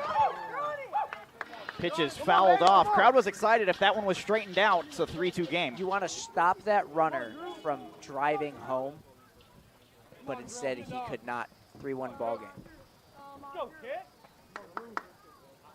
And runner in scoring position. Called strike 3 inside corner. Oilmen don't like the call. Come on, Drew, we need you. We need you. And he strikes out for the 3rd time today. The Oilmen finally strike back, but they're still down by 2. Not much baseball left to play. We'll be back for the 6th right after this break. Who is the IBEW? We're the people who bring the power to your home, the ones who make sure your phone calls and internet keep speeding along. We build things like schools and hospitals. We bring the biggest shows and sporting events to the world, keep America's railroads on the right track, help cities, states, and the federal government work for you. And we proudly build products made in the USA. The International Brotherhood of Electrical Workers, the IBEW. Northwest Indiana is unique. It feels like a family. I'm proud to partner with BP for small business development, for supporting homeless shelters. There are many benefits, not only for job creation, but economic growth and development, their commitment to community. Hear more from Monica and the Whiting community at bp.com/whiting. When you look at the skyline of Northwest Indiana, you see the bridges, buildings, and structures that hold our community together. But behind every great project is the unmatched skill and dedication of the men and women of Ironworkers Local 395. They're the backbone of our community, building the foundation that supports our lives one steel beam at a time. Thank you, Ironworkers 395, for supporting the 6th inning of championship baseball. We're here at the top of the 6th. Matt Rutke on the bump. Seth Berquist alongside James Chalice. James, the total strikeout counts at 17. And our line was 18 and a half. But Seth, I will say this. Even though I'm 7 for 8, unfortunately, I have one bad bet. I have one bad leg on my parlay. It made me so mad. You know, even with that, if I lose this prop bet right here and we get to see 20 strikeouts, I don't care because that just makes it an amazing baseball game. So either way, I'm winning. Eric Marin is 1 for 2. With a ground out and a single. Rutke had 83 pitches through the first 5. I wonder if this is the last time that we'll see him up on the bump. We may. Honestly, I think it depends on a number of factors, how hard he's throwing, how deep he gets into this inning. Because if he throws like a 20-pitch inning, he's not coming back. I know somebody's warming up in the pen. There's a number of factors that you need to be aware of to really make a decision on when he's going to get pulled. And it's harder to predict what that decision is going to be with this Oilman team than any other team in this league.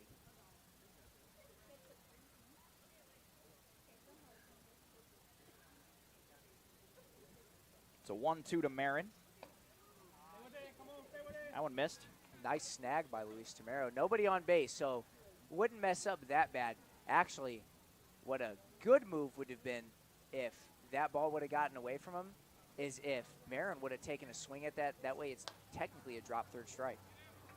Just by the glove of Groberski, E3 puts a runner on first. He thought it was in his glove. He started running to first with the ball under him. Yeah, jogging over. It's not like he tried to fool anyone.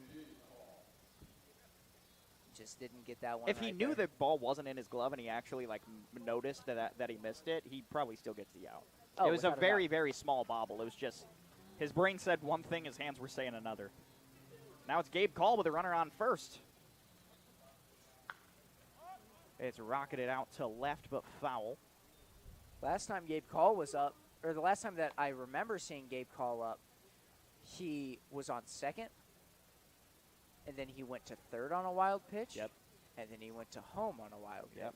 Well, not to mention the frickin' RBI double that he shot out there to right center. Ball outside, just misses. You wanted that one. Yeah, I think everybody here wanted that one. Attempted pickoff unsuccessful. I don't think we've seen a real pickoff. I've seen an actual pickoff. This summer you have? Yes. I don't think the Oilmen have gotten one. I've actually seen a couple pickoffs. It's ripped out to right. It'll one-hop Ryan Hartz. Now 2 on with no outs.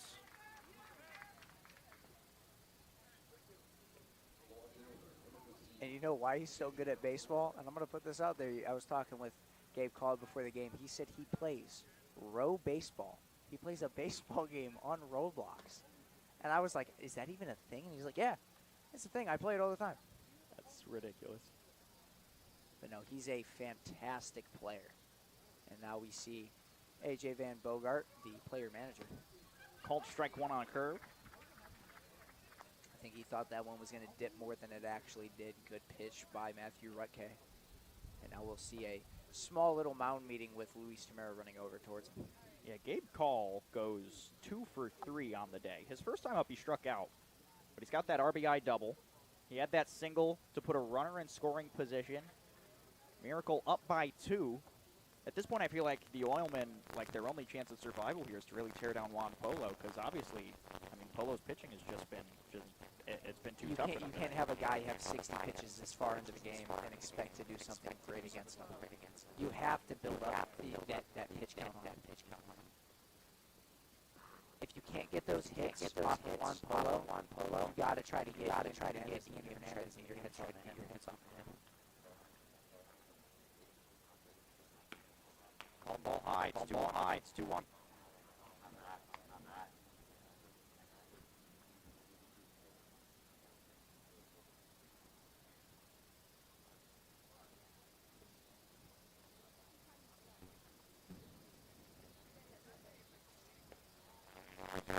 dirt. Ball 3. Runner takes off. Fires. It's an absolute rocket of an arm by Luis Tamero, but just not able to find that little base path in enough time to get the runner out. So runners on the corners now with no outs.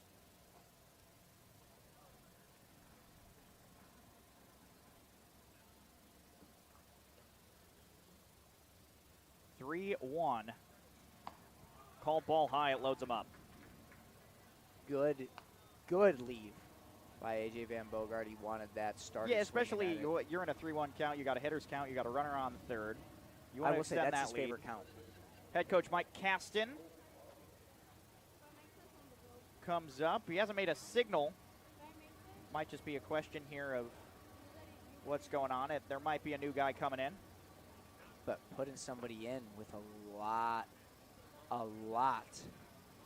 And they're going to make the call to the pen, which means we got to take a quick break here on the Region Sports Network. Matthew Rutkay's day is done. We'll tell you all about the new pitcher when we come back. Northwest Indiana is unique. It feels like a family.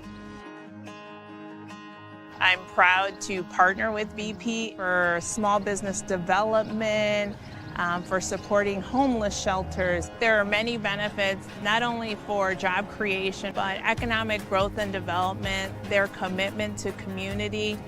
Hear more from Monica and the Whiting community at bp.com/whiting. Who is the IBEW? We're the people who bring the power to your home, the ones who make sure your phone calls and internet keep speeding along. We build things like schools and hospitals. We bring the biggest shows and sporting events to the world, keep America's railroads on the right track, help cities, states, and the federal government work for you. And we proudly build products made in the USA.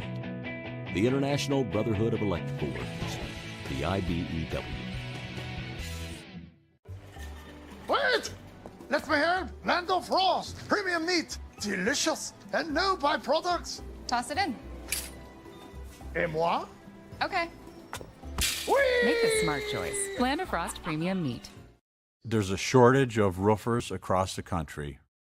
Here at Roofers Local 26, our signatory contractors are in need of a well-trained workforce, and it's our job to provide that workforce.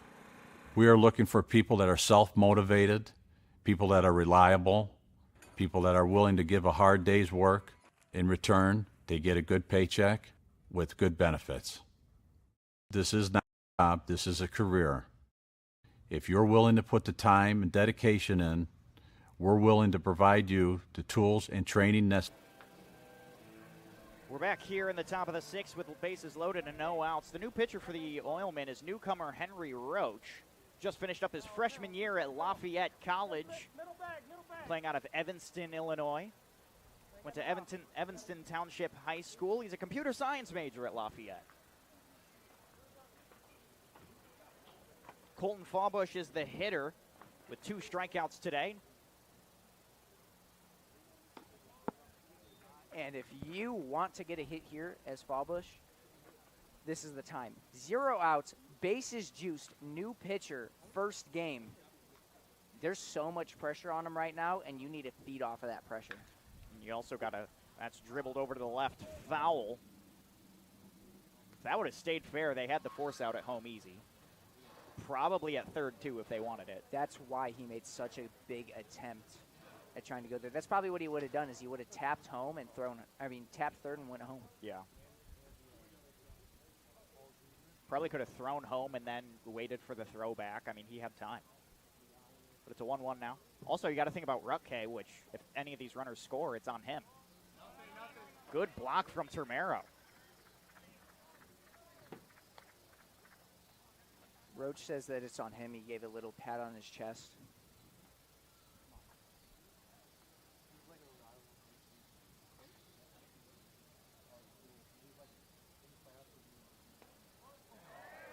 And that one will get by. It's a wild pitch to advance runners in a 4-1 ball game here in Game 1 of the Northern League Championship Series.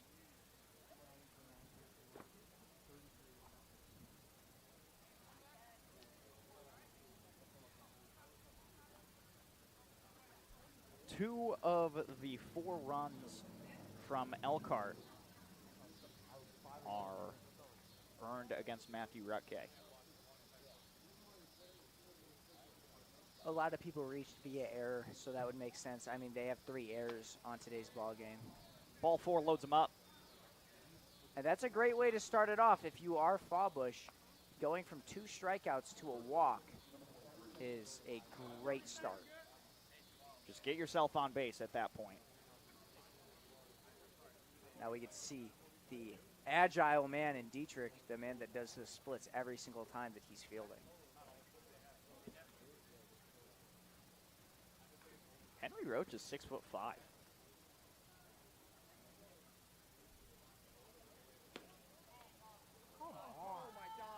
I feel like that one was on the plate. That might have hit. And I think the players in the Oilman dugout agree with our call up here.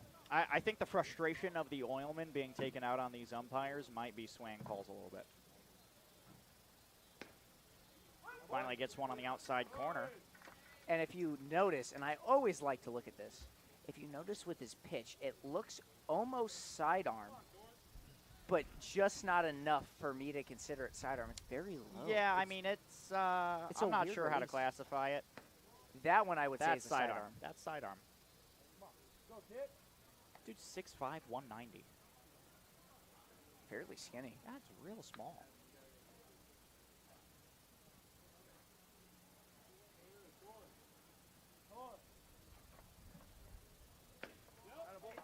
Outside 3-1.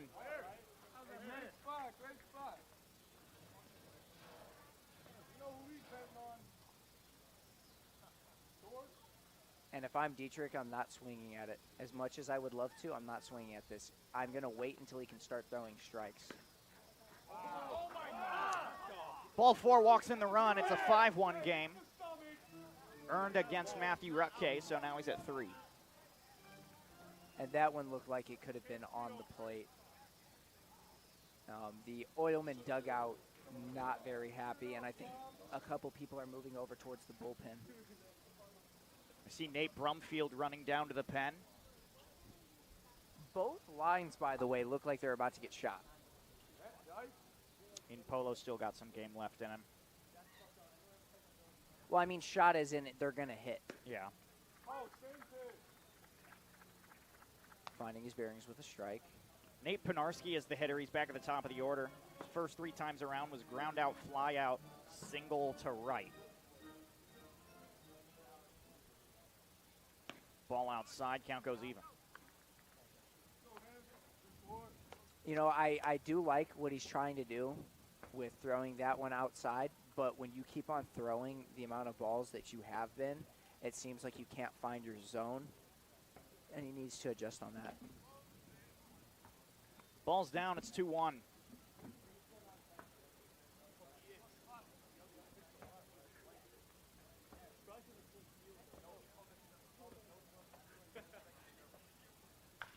And that's a grounder over to Holmes. Looking to turn 2, gets 1, will not get 2. Possible back at third, he's safe. Run scores on a fielder's choice.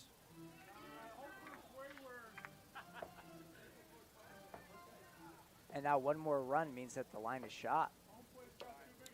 We are over, well, we are at 7. The line is 7.5. So me and you are still okay for now. Luis Romero going to come have a conversation with Roach. He has recorded an out. But I also feel bad for Matt Rutke. I mean, he walked those guys around and got the bases loaded, but now, leaving the game with 1 earned run, he's now got 4. Yeah, it's not a good look to have, but it's one of those things that it's not in your control, and you got to have a bounce back. You can't let this affect you, whether he's most likely not going to play again inside this series because it is a 3-game series, but going into school or doing whatever you must do wherever you play, you can't let your last game inside the Northern League affect how you play then. Called strike, throw down on the tag, safe. Garcia takes strike 1. It's a stolen base for Nate Penarski. So Penarski on second with Fallbush on third. Garcia has a strikeout and a flyout. Last time he walked. So force out taken away. Infielder's going to play a bit more in. Looking to get the runner on his way home. It's a swing and a miss for strike two. However, the only problem, force outs away from there. But you know where the force out is not away from? Home. Right.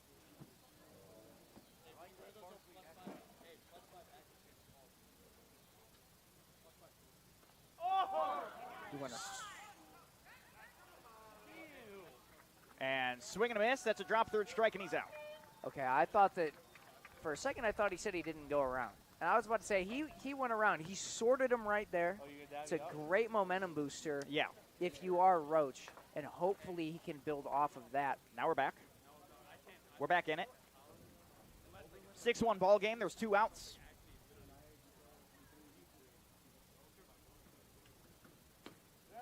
Hardy takes strike one.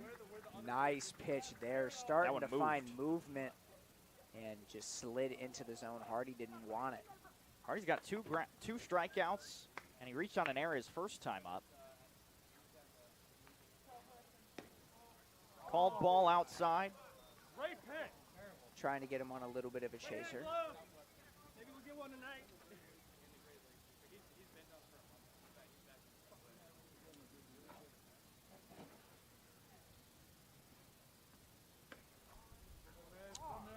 Pitch called inside, almost took out his hands. It's a 2-1 now.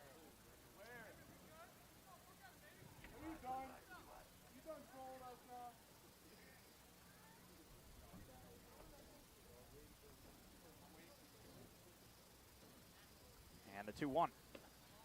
Well outside, couldn't get him to chase. We go to a hitter's count with 2 on, 2 out. Yeah, you got to stop with your trying to get chases. Because when you try to get chases, and it seems like that's what he's been trying to do, you're going to keep on throwing outside the zone, and you're pitching to guys that... Grounder over to second. Holmes bobbles it, will fire to first. He still got him, it retires the side. Elkhart scores 3, and they take a 5-run lead. The Oilmen need plenty of bats when we come back for the bottom of the 6th here on the Region Sports Network.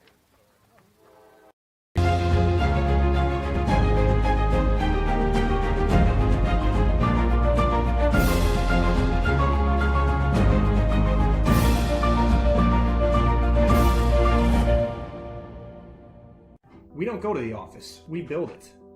This is a truism with Ironworkers Local 395 and the Northwest Indiana Contractors Association. Our goal is to exceed our customers' expectations.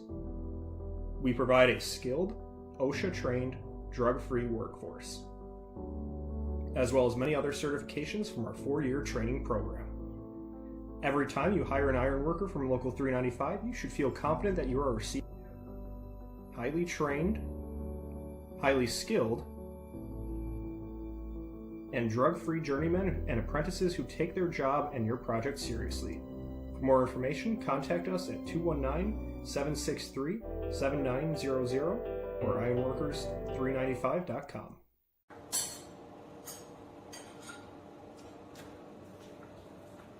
No one ever called it the great indoors.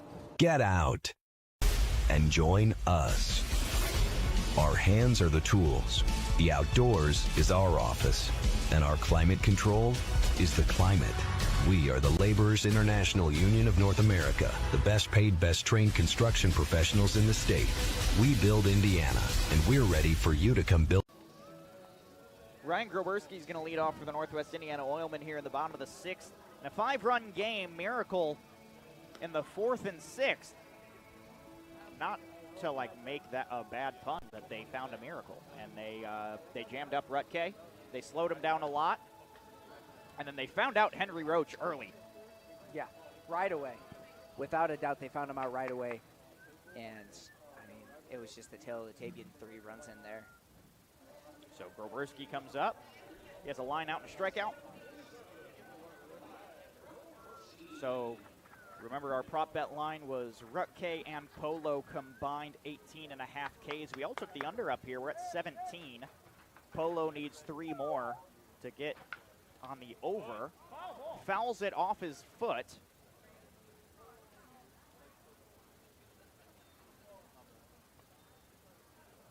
And Seth, if I go 0 for 2 today, that means I'm slipping. I started off 4 for 4. And then I went 7 for 8. And then now if I end it 7 for 10, that doesn't look great. Lafayette College is Pennsylvania. It's not Indiana. There we go. Called strike. It's an 0-2. Who texted you that? A person that I know that lives in Lafayette, Indiana. Okay. Who probably did the research and was like, that's not here. Well, I mean, Robbie Castellano told us it was in Pennsylvania. Oh, I can't hear Robbie from here. Oh, okay. Now that we got the crowd noise in our ears, I can't hear either of these two guys next to us.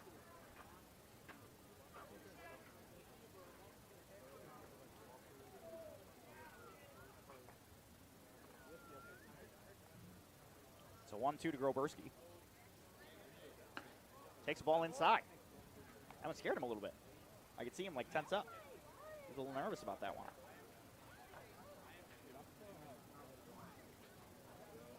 It's a 2-2. Polo fires. Ripped foul on the right, and that's going towards the houses. Got the bat speed on that.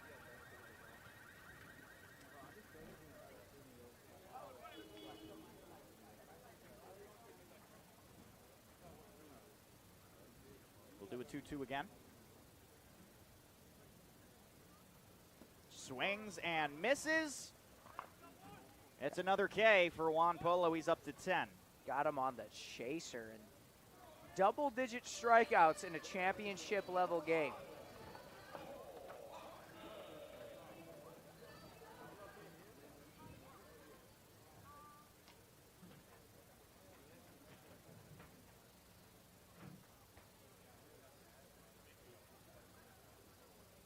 Hockman fouls off the first one.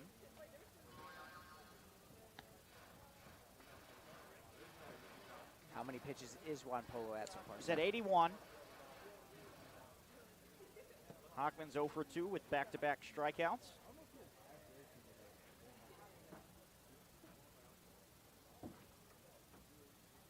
And he grounds it over to Garcia at short. A bit of a bobble. And there's not going to be a throw. E6 puts Hockman on first, so he still goes 0 for 3. Yeah, Tommy Garcia should have had that. Yeah, he could have easily scooped that one. Could have easily scooped that one. Should have had that one. Either way, you got to make that throw. Luis Tremero comes back up. He's 0 for 1 with a walk.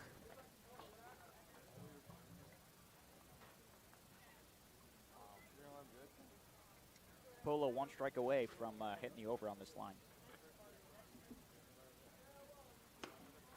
Ball inside to Tremero. It's a runner on first with 1 out. We've seen a total of 6 walks today. So we've seen about triple the amount of strikeouts than walks. Yep. Actually, did you say we have 18? Between the two starters, we actually have 19 total. We have 19, so the line has been hit.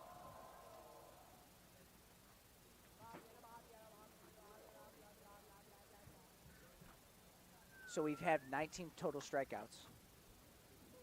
Because if we've had 19, right, that means that the line's already busted. Well, no, but the line is between the starting pitchers for strikeouts. Oh, okay. The relief pitchers don't count for the strikeout line. No, so we have 18 out of the starting pitchers. Right, 19 total and 6 walks total. Because oh my goodness, we have 3 times the amount of strikeouts than we do walks. That is absolutely incredible.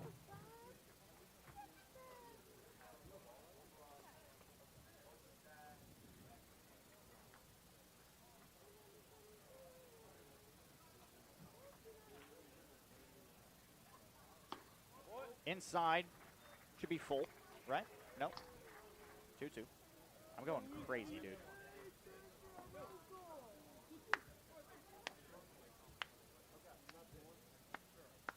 Losing my mind out here. It's late. Our brains are fried getting ready for the season to end. Ball inside. Didn't curve enough. Counts full. Pretty confident it counts full now. Yes. We've seen at least 2 fouls.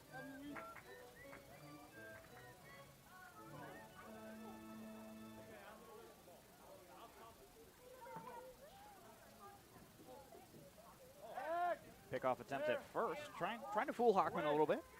Trying to fool Hockman. I gotta say that rubber chicken sound effect's throwing me off. That's like a factory reset on my brain every time I hear that. Polo taking a while to pick his pitch. Here's the payoff. And it's popped. It's in the field of play. It's in foul territory. He drops it. We play on. Yeah, it's lucky for him that Dietrich wasn't able to make the grab. His runner can't take off from first to second in that amount of time.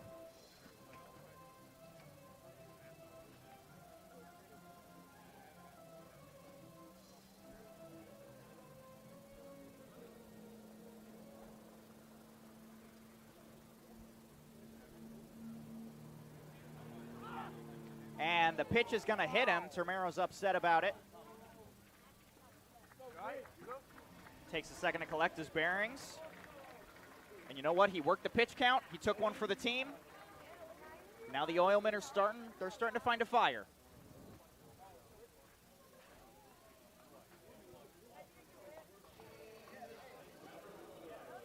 Long walk down there to first. Umpire's going to check on him, make sure there's no funny business going on.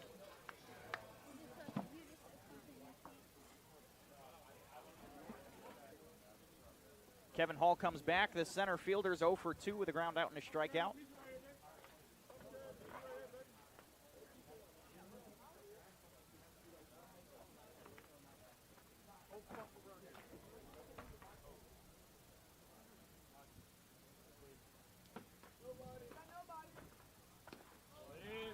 Ball 1. The outside pitch. Somebody in the crowd says you're getting tired. I believe that's Michael Wilkie, the bat boy, that just said that. Is I it? could be very wrong, but that sounds a lot like Michael Wilkie. It very honestly could be. Yeah, somebody is over warming up. I see Drew Thompson is the catcher for whoever's in the bullpen. Good cut, kid. It's a 1-1 count now. Polo's at 91. Slowing down. He's probably not throwing 90 anymore. No. This is where the Oilmen start to find some fire. And movement isn't moving that much. And the 1-1 runner goes. It's put in foul territory. Runner's got to turn back. And it's dropped in foul territory, and we get a trot of shame. I was a little bit worried about Hockman there. He was slow to turn around.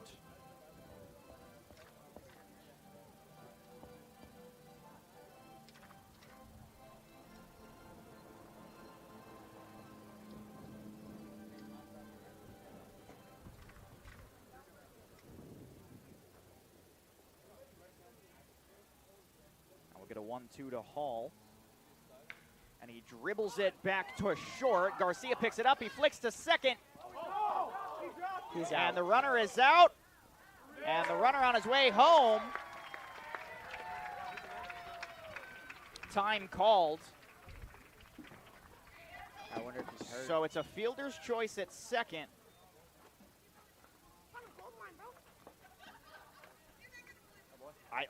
I don't think that's Termero's fault. It's not like he overslid. No, and that's the reason why they're not calling interference on Termero, is because it's just a mishap in the game of baseball. None of that was intentional.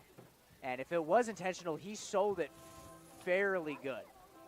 But run scores, unfortunately, Seth. Now I am officially 7 for 9, though. Yeah, that puts us at 8 total runs. Our prop bet was 7.5, which means Robbie and Jovi hit.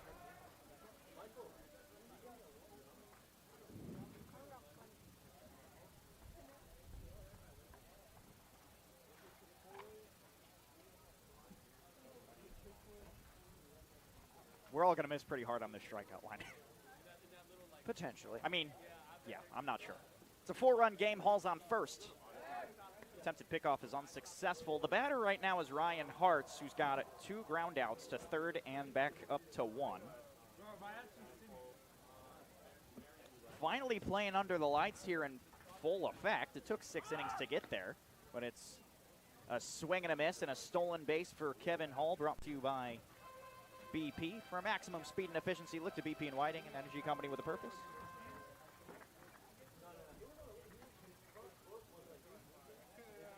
Now you got a runner in scoring position. You no longer have a force out. That's the great point that you're trying to, besides throwing to first.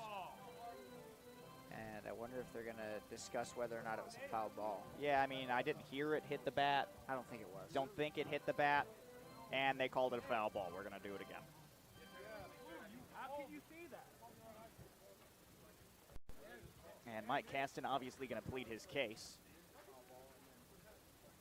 And he's going to have a talk with both umpires here. Caston's saying that Hardy just had a bad transfer. Yeah, I would say so. I would not. I don't think that that ball was tipped at all. I'm not sure how Nathan Nix out on the base paths was able to see something like that. No, I don't. I think you got to stay with what you called. I don't think foul ball's the right call here. I'm going to be honest. And it looks like we're going to play on with a runner on first in an 0-1 count.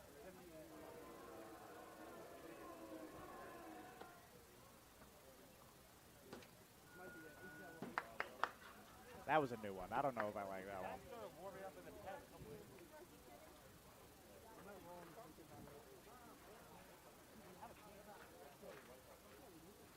Now the 0-1 to Hearts. It's inside.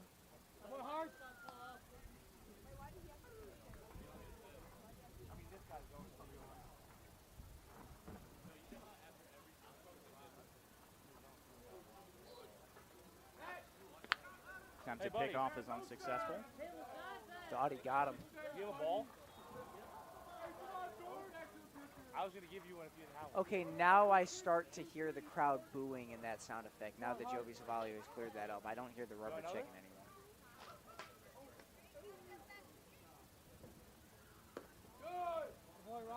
It's 2-1 count now.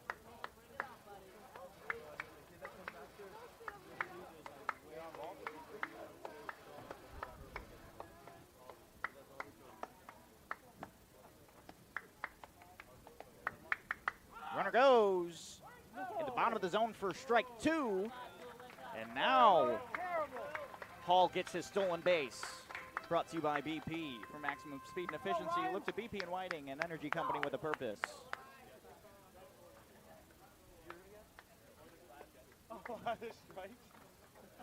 Okay, that's a, I don't know what's going on. At this point, I'm not sure what sounds are Jovi and what sounds are actually coming from the stands. I can't tell what's happening. 2-2 is ripped foul on the left side. He'll leave the field of play.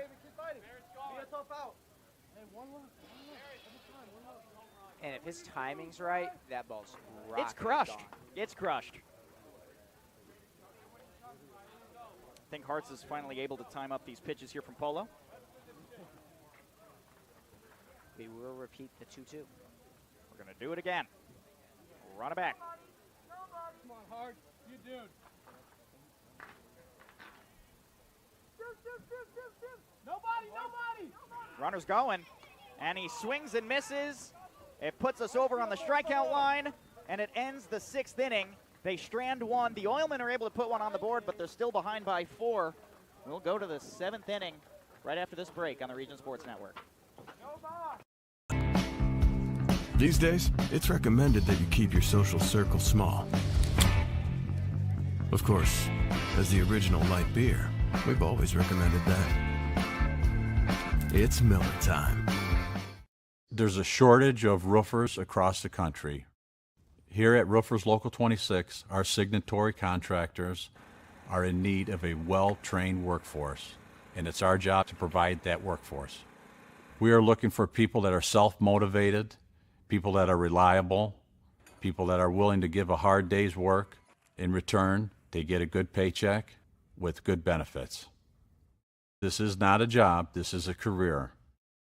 If you're willing to put the time and dedication in, we're willing to provide you the tools and training necessary for you to succeed in the roofing industry. We've been doing this for almost 100 years. We know how to get the job done.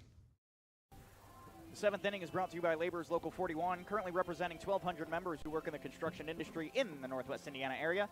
They're the fastest growing union of construction workers and one of the most diverse and influential unions representing public service employees. For more information, visit laborers41.com. Seth Berquist alongside James Chalice here, giving you Northern League Championship action. Henry Roach is not his name is Roach. Henry Roach, 22 innings, or 22 pitches through his first inning of work. I am exhausted. We've only been playing for 2 hours. Seth, I'm over here laying down. You are actually laying down. Diondy Johnson is getting into the box, and you're all right. You're back. No, I'm back up. I'm back up. I listen. I listen for the game sounds. Johnson's 2 for 3. They managed to get a pop up against him previously, but he had 2 absolute ropes out there to left.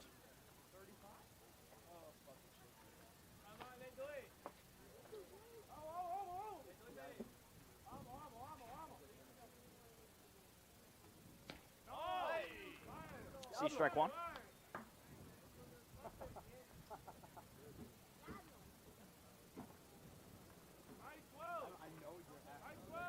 Johnson in the 4-hole. You know, I'm not against Johnson being in the cleanup spot. Probably should have noticed that before, but yeah, maybe put Johnson in the cleanup spot. That and he sense. could hit anywhere in the line. Right. And he ropes that one foul. He almost went oppo again. He's quickly behind 0-2 to Roach. Seth, you look disappointed. This makes me sad. See, it makes me happy. I'm aware. You like Elkhart. I love the guys on Elkhart, and seeing you guys up here sad makes me happy. That's, wow. Maybe you shouldn't come to Elkhart with me tomorrow. That's. It's a 1-2 now.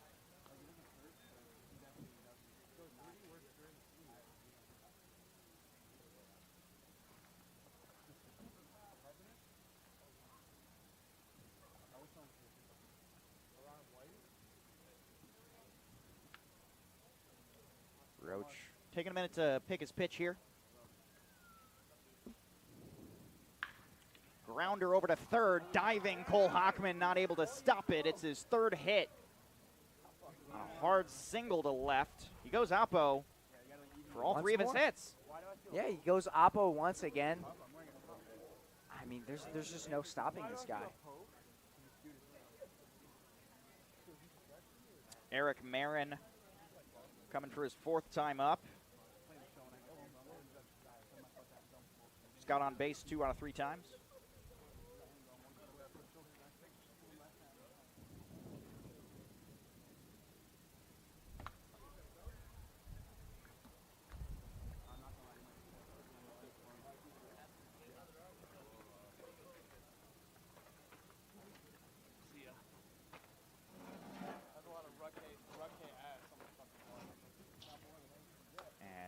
Chopped foul.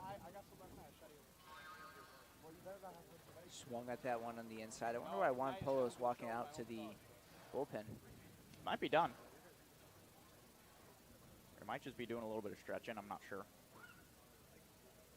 I mean, if he is done, then this is the time that the Oilmen need to find their path. I was going to say the Elkhart County Miracle. Called a ball outside, and that is the worst call the umpires had tonight. I'll agree with you, Seth. That was the worst call we've had tonight. I will agree with you, Seth. That one, I wanted to say beautiful pitch floated in the zone. Because it did? Yes, because it did. But unfortunately not ruled That thing touched a corner. Come on. That's roped just past the glove of Groberski. Foul.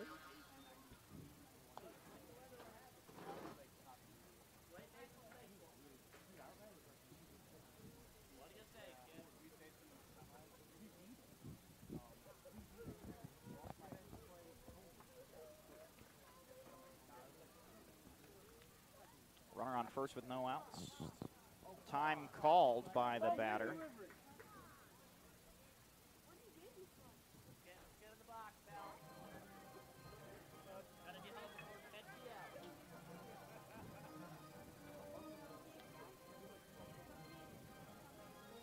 And Seth, this could be potentially the last time all of this crew is here together up in. That's a very real possibility. Up in Whiting, Indiana.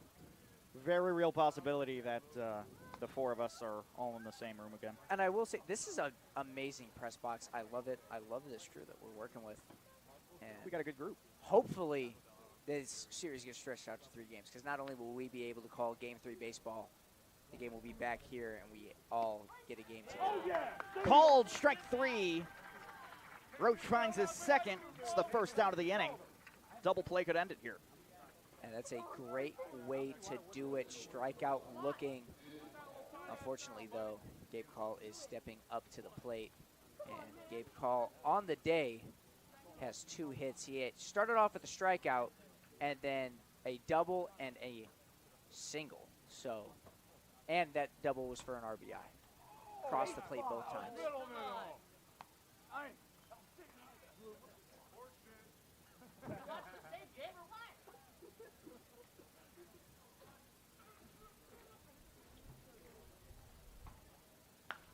Grounder over to Hockman, looking to turn 2. It's a 5 and an overthrow. And the runner's off to third. That keeps runners on the corners. We're going to put it on 4. Yeah, Derek Holmes should have had that. That's an E4 all day. You know, even though it's a slight overthrow, when that ball's a little bit above your head, you got to reach up your glove and grab that. His foot was still on the base, but just had his mind off of the ball.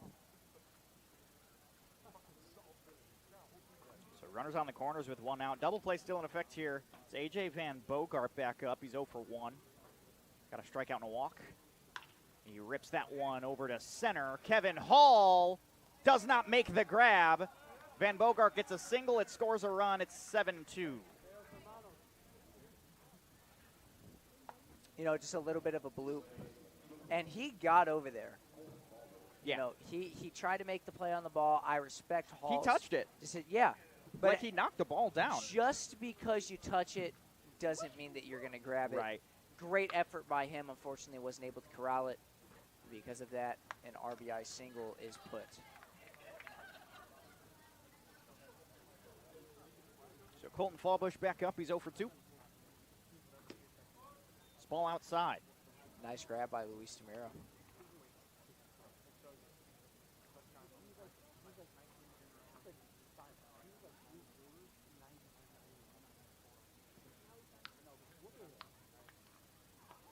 Goes for the swing, but it hits him. Luis Termero got hit as well. Time call. I didn't even see what happened. They say he swung. I think it hit the batter, and then it hit Termero. Termero's down. He's not moving. He's breathing. He's breathing. Well, from up here, it didn't look like he was breathing right away, and it was starting to worry me. Pretty sure they called that pitch a swing and a miss, because he did have a bit of a defensive swing. Where did it hit Fallbush at? I think it got him up in like the bicep or so. Yeah, they definitely said that he swung at it because he's arguing with the umpire. They called it foul ball. Well, yeah, if he started inside the swinging motion and it hit him, it's a foul ball. I don't know if Termero got caught up in the neck or it popped him in the mask the wrong way. I mean, I know those masks have a lot of padding. But if it pops you on the wrong way, that's still, things get pinched, things hurt. He got pinched. If you didn't see it, Seth, he put his whole hand, open palm, on the side of his face, and then looked at his hand. So I take it that he got pinched and he was checking to see if it cut open his face. It seems like both of them are fine, though. Fallbush was obviously upset, A, because he got hit, because he threw the helmet, which is an equipment violation, which usually you get. We'll blow through that for now. But also had an argument when he found out that it was a foul ball. So he's in a bad mentality. You got Luis behind the dish, who's not feeling 100% after that. We got a 1-1 count, 1 out. You got 2 on. Miracle are up by 5. It's the top 7. It's ball 2. Good leave by Fallbush. Taking it at the top of the zone.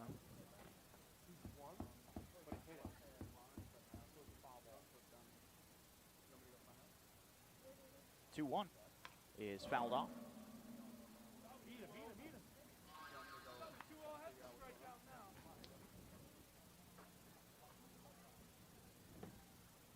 Count goes even at 2. Roach needs a K here. Or some, I mean, I'm also okay with a double play, but K's help.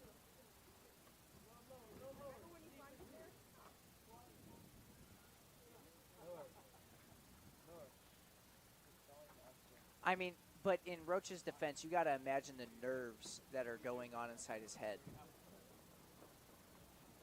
Because this is his first game, and he's been put inside a hard predicament.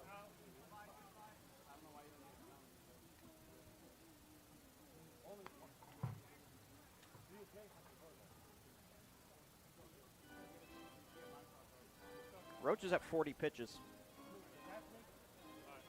Pitch for 4 outs for 40 pitches. I've seen worse. Oh, yeah, there's somebody in this league that has a 143 ERA. Yeah. I mean, I know Max Miller has got like a 15 ERA or something like that. I mean, he pitched for 1 inning and gave up like 4 earned runs or whatever.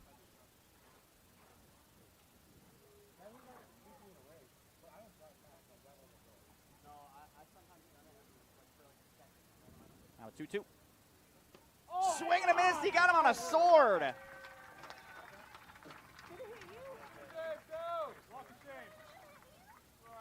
Sorted him right there, and that's 2 swords that he has. Might not be leading inside that strikeout department, but he's still able to get guys out by slaying them with that.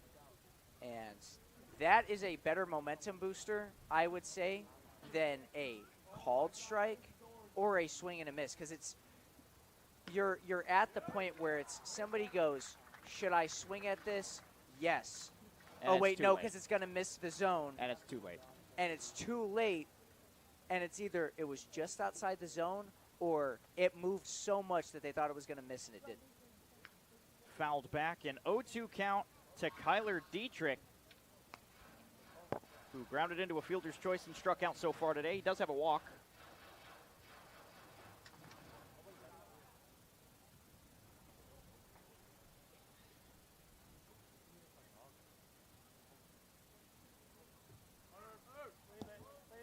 Runner's going. It's a ball in the dirt.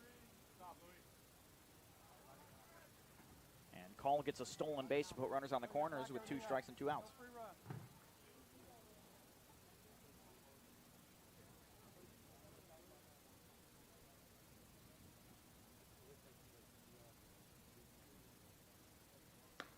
Called, strike 3, got him back to back. Keeps the Oilmen alive. The Miracles score 1. It's still a 5-run game. Oilmen are down to their last 3 chances. Let's see if they can pull through right after this break on the Region Sports Network. Come on, dugout, let's swing the juice. Wait! Let me help. Land of Frost. Premium meat. Delicious. And no byproducts. Toss it in. Et moi? Okay. Make the smart choice. Land of Frost Premium Meat. There's a shortage of roofers across the country. Here at Roofers Local 26, our signatory contractors are in need of a well-trained workforce, and it's our job to provide that workforce.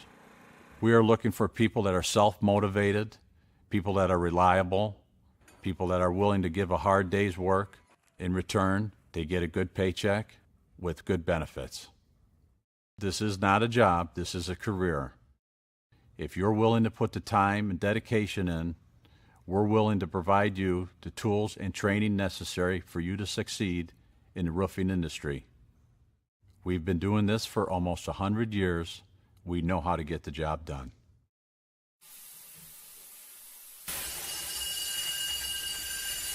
When you're done watching your workdays go down the drain, get out and join us.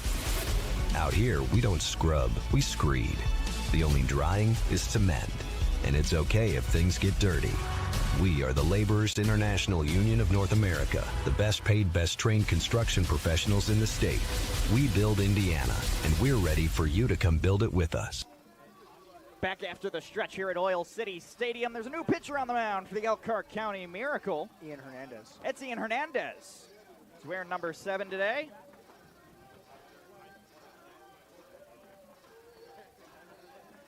Yeah, I mean, Ian Hernandez, great guy. Before the game, actually, he showed up early because he said that he usually shows up an hour before the game starts.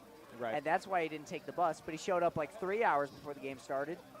And, you know, the producer, Robbie Cassiano, and I were playing football outside left field, and he just showed up because it's right by their dugout, and he goes, I'll play. He just says that to himself, I'll play. And he comes over, runs some routes with us. I will say this on air. I cooked Robbie Cassiano in a one-on-one. I'm going to put that out there right now. I cooked him in a one-on-one. But great. You know, I knew that he was a pitcher because he threw it straight inside the basket on a go route, and I'm excited to see if those, you know, location skills can be translated to this game as they need a closeout here. Ian Hernandez has pitched 11 innings for a 3.8 ERA so far this season. Hasn't pitched a lot. I don't think he's pitched against this Oilman team. So the Oilmen need 5. The leadoff is a pinch hitter, Jalen Rutherford.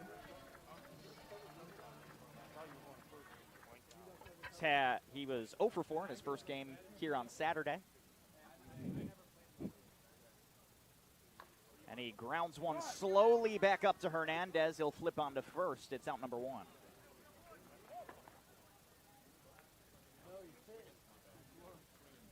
Bit of a weird swing from Rutherford, in my opinion. Yeah, it was.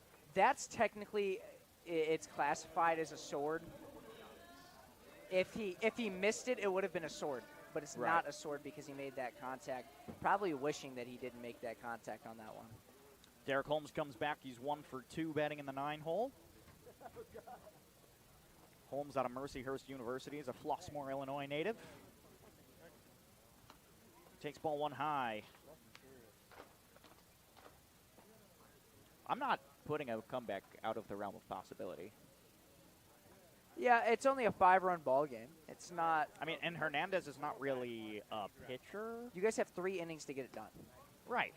We could spread it out across these 3 innings. I mean, it would obviously be better if we did it now, and then there's, you know, some momentum going into the 8th and 9th. I mean, 2 runs an inning puts you guys at literally winning. This ball. Winning in a walk-off, yeah. But that's also, you got to consider our relief pitching. We don't know what's going to happen there. It's a ball. It's a 3-0 count now. Hernandez having a little trouble locating, started off.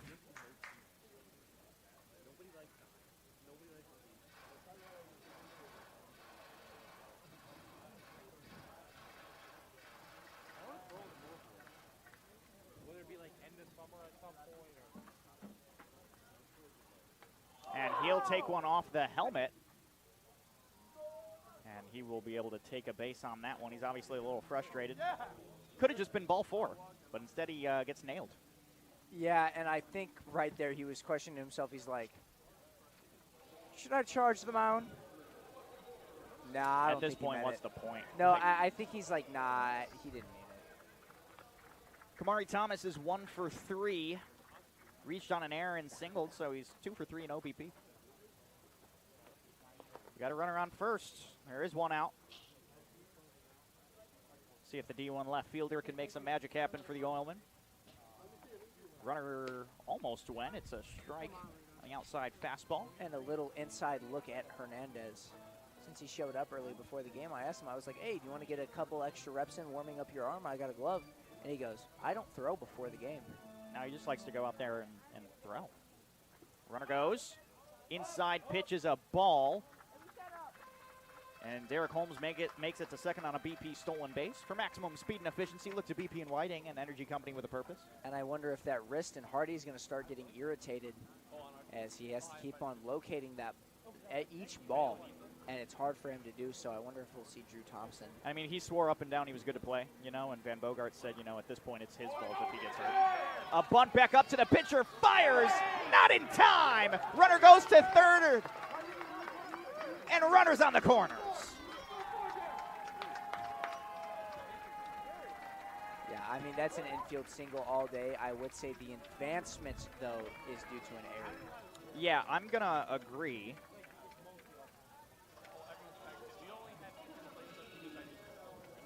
There we go. There we go. That one took a while to put in the book, but we figured it out. Drew Church comes back. He's due. He's due. Something's got to happen.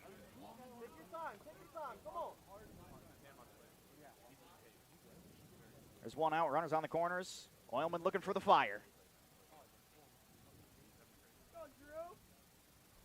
Runners going to second. It's a ball outside.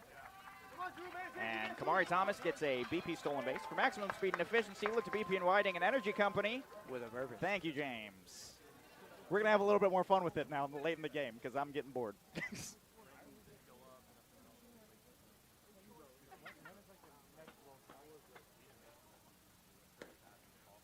Called strike one. Just sorted him. I see we've got people looking in from Arizona. There's a lot of Miracle fans in the I wonder if the people from Arizona are related to AJ Van Bogart or no AJ Van Bogart, AJ Van Bogart from Arizona. Called strike two. So 1-2.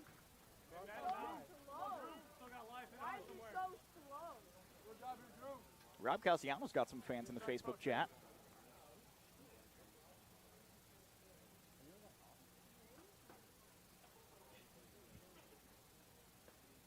Didn't chase on the slider. Count goes even at 2.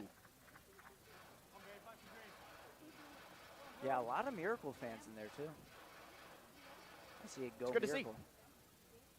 A lot of Miracle fans here at the game. Yeah, they're out in numbers. Couldn't get him to chase on that one. Count goes full. This pitch has to challenge him a little bit. You cannot get somebody on a chase when you throw it down the middle of the opposing batter's box.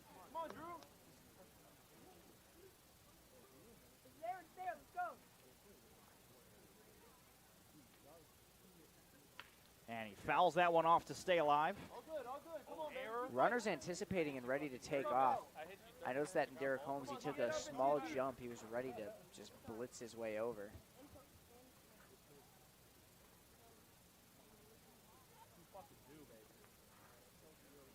We'll do another payoff to Drew Church. And he walks.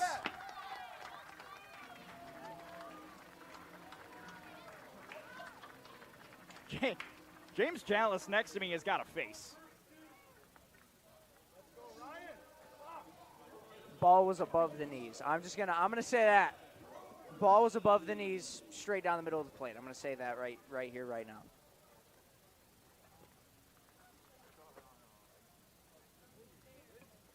All right, Ryan Groberski's back with bases loaded. We had a bit of a plate meeting here. It's difficult because you can't have like the head coach come out and like have a conversation with Ian Hernandez because he's out in left field. Are you serious?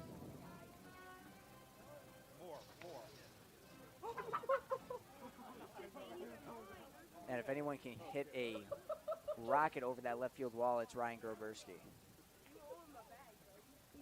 Bases loaded, 1 out. Oilman down by 5 here in the bottom of the 7th. On deck is Cole Hockman.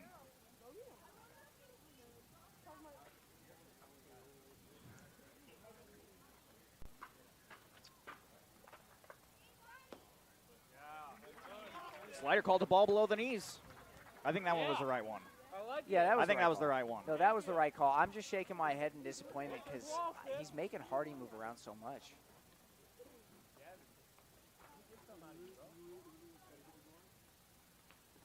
(2-0). Finally finds it. Upper part of the zone with a strike. Nice frame by Hardy. And I don't know if you saw it, Holmes started taking off. I think Holmes isn't really taking off. No, he's just trying to get He's into his head. preparing for contact. Well, not only that, but he's trying to get inside his head, like, am I going to steal home? No, of course. Oh, yeah. Pitch called a ball, made Hardy reach for it, but quite a bit. Here's the thing about Hardy, he can't frame that well because he's still recovering. So when you get close pitches like that, they're not going to be in your favor. He's not able to sweep his hand up. And you could tell, like, he had an awkward catch on that one. Swing and a miss, counts full.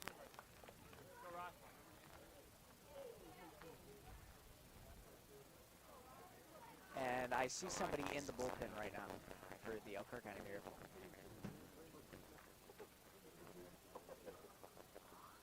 Now the payoff. Below the zone, 7-3 ball game. The tying run is at the plate with a one out. Now. Nobody's Nobody's out of the woods yet. There's a double play opportunity that ended the side. Play. Oh, no, there's one out. There's one out. Can't get a triple play. Double play opportunity, though. Hockman's 0 for 3. You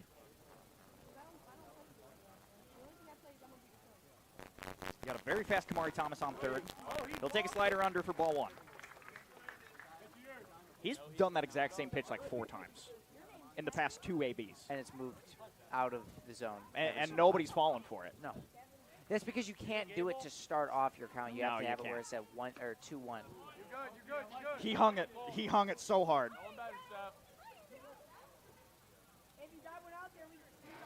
He's swinging for the fences. I mean, just he's swinging for the left field contact, pass, buddy. He's swinging for the left field past the wall over the foul net. We need contact. Or not the foul net, but the net that way it doesn't hit the houses. Ball outside on the fastball counts 2-1.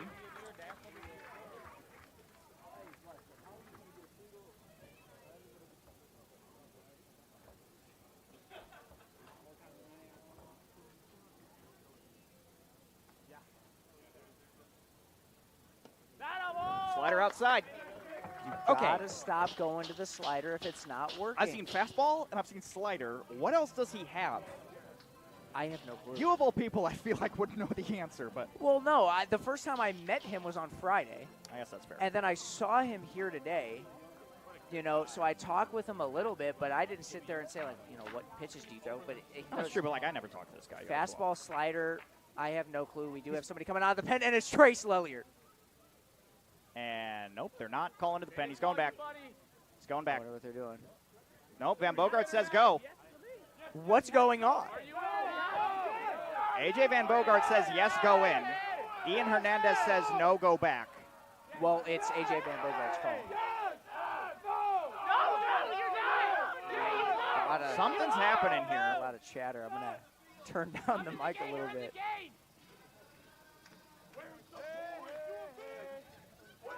I mean, and we'll start playing some more ball here. If he feels like he can handle it, then he can take on the heat. That whole mound meeting didn't even happen at this point, because it's all mental. That everything just went out the window from whatever they were talking about in that meeting. I say he's probably going to go back to his slider here and get him to chase on a hitter's count. Hockman wants to swing. Attempted pickoff at third. Nice one. Nice one. Could not catch it. It was a little offline for Marin. The Oilmen are fired up. You can hear it at home, folks. They are fired up out there in the dugout. Yeah, I had to turn down the crowd mic that's right above their dugout because they were screaming. We'll do a 3-1.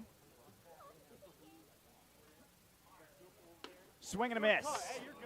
That was the pitch. Wow, that's the one you want to crush. Well, it was inside. He would have not choked up on the bat, but it would have been jammed on the bat. It wouldn't have left the ballpark because he couldn't have barreled it. But he could have made solid contact that could have dribbled in between the 5 and 6. And it's grounded over to short. They're looking to turn 2. Garcia gets to second. He's got to run hard. He's safe. Runner scored on an RBI fielder's choice.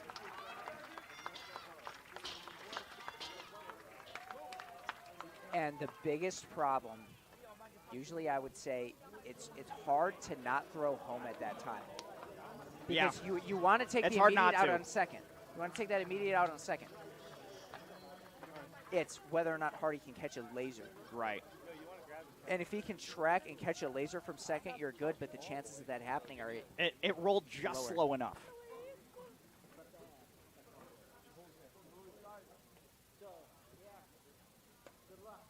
Called ball outside to Luis Termero.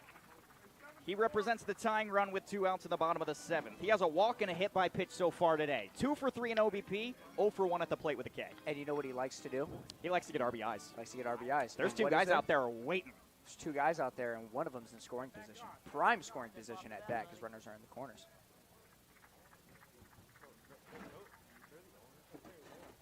The magic of the 7th inning stretch lit a fire in this Oilman team. Well, when we were talking about it on the Northern 9 podcast, you were thinking, well, I wonder how this Oilman team is going to do inside the later innings when their bats slow down. But their bats have heated up. They went from slow to fast this time. Which, I mean, to be completely honest, had to do with pitching.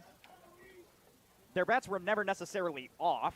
They just had to hit against Juan Polo, who throws 94 miles an hour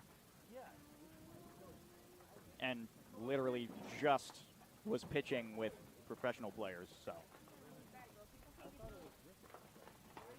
and it's grounded back up to the shortstop. Garcia makes the stop, flips onto second. It's a fielder's choice. It retires the side. And the run will not score, and it's still a 3-run ball game. Plenty more baseball to play. Nobody's out of the woods yet. We'll be back for the top of the 8th after this break on the Region Sports Network. Are crushing. See how 8 grams of healthy protein in Land of Frost premium meat gives you energy and keeps you full. Let's get those buns toasted and bread. Cheese, 10 more. Go. I'm getting shredded. Make the smart choice. Land of Frost Premium Meat. Who is the IBEW? We're the people who bring the power to your home, the ones who make sure your phone calls and internet keep speeding along. We build things like schools and hospitals. We bring the biggest shows and sporting events to the world, keep America's railroads on the right track, help cities, states, and the federal government work for you. And we proudly build products made in the USA. The International Brotherhood of Electrical Workers, the IBEW. We all rely on it, but we rarely think about it. From the first cup of coffee in the morning to the warmth of your home in the evening, the power that keeps your life running comes from one place. That's the dependable service of NIPSCO. As a proud partner in our community, NIPSCO is committed to providing safe, reliable energy and helping to build a stronger Northern Indiana. NIPSCO is a proud supporter of the 8th inning of Northern League playoffs.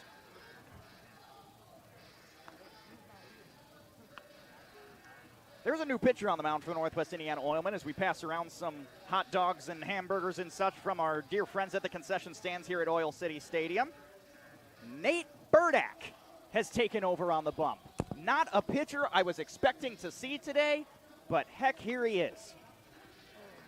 Let's take a look at the numbers. 21.1 innings, a 1-2 record, an ERA of 4.2, strikeouts 21. He's looking at 1K per inning. I mean, it's just what you need inside this ball game right He's here, going to have right a now. strong 8th. And then spoiler alert, Amon Khan's not even wearing a jersey anymore. He's got his hoodie on. I mean, he's still like flailing arms and stuff, like he might be like getting warm. But Amon Khan was scheduled to pitch. What I think is going to happen is I think Casson is doing a great job of we're going to keep Amon Khan for a game that we have to close out that's close and we're winning. Yeah, that's fair. So That's fair. if they end up taking the lead in this inning and the score is 8-7, they're going to put Amon Khan out there. Nate Burdak is now on the mound. We go to the top of the order for Elkhart. It'll be Nate Pinarski, the center fielder, who's 1 for 4. His one hit being a single on a line drive to right. That was his 3rd time up.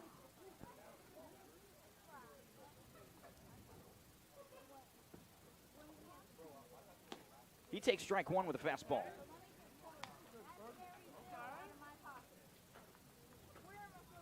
Nate Burdak is a 5-pitch arsenal. He's got fastball, sinker, slider, curveball, changeup. That's a combo. Back-to-back fastballs. It's a 1-1 count. Yeah, slider, curveball, changeup, and then you sneak a sinker in there every now and then. Have a good day.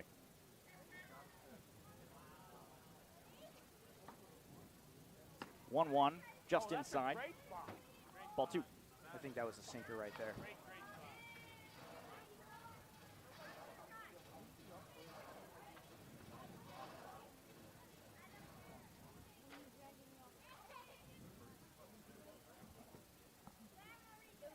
Burdak fires above the zone, 3-1. Burdak might be a little bit jittery. His release time's a little early. That's all that's going on. Well, it's hard to find that zone because there's a way bigger difference of I'm pitching against an actual person and I'm just pitching warm-up pitches. Finally gets there. Warm-up pitches, you're trying to aim for an imaginary box. Right.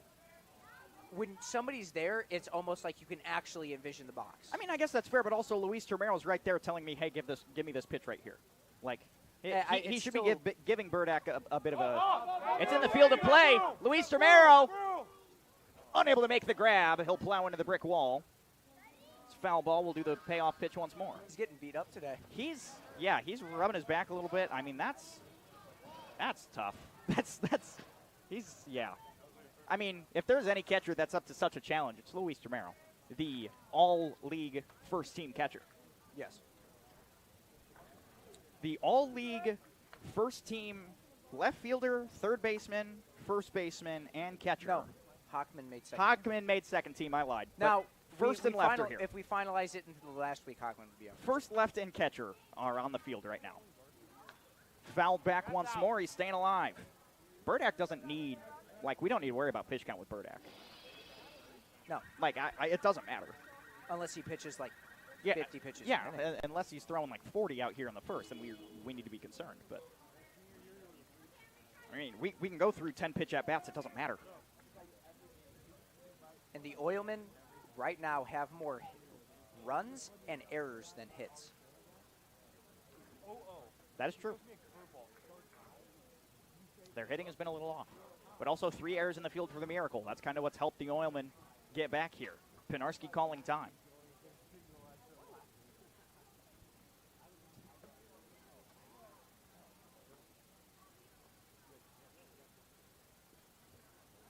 One more payoff. Inside, he walks.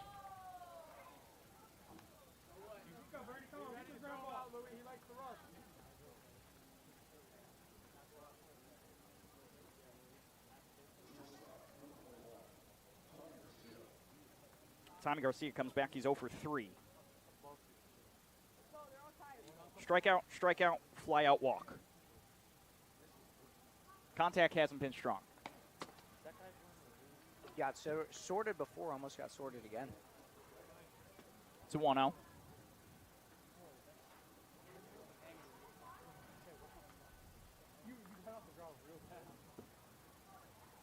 And that's ripped out into left field. Thomas makes the grab. It's out number 1.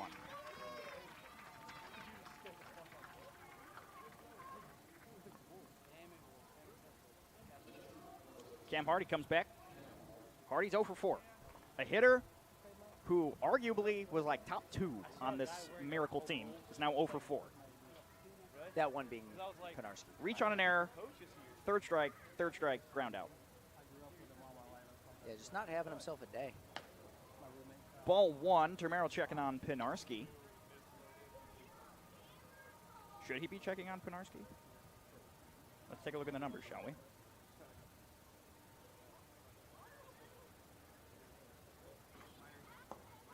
Below the zone, count is now 2-0.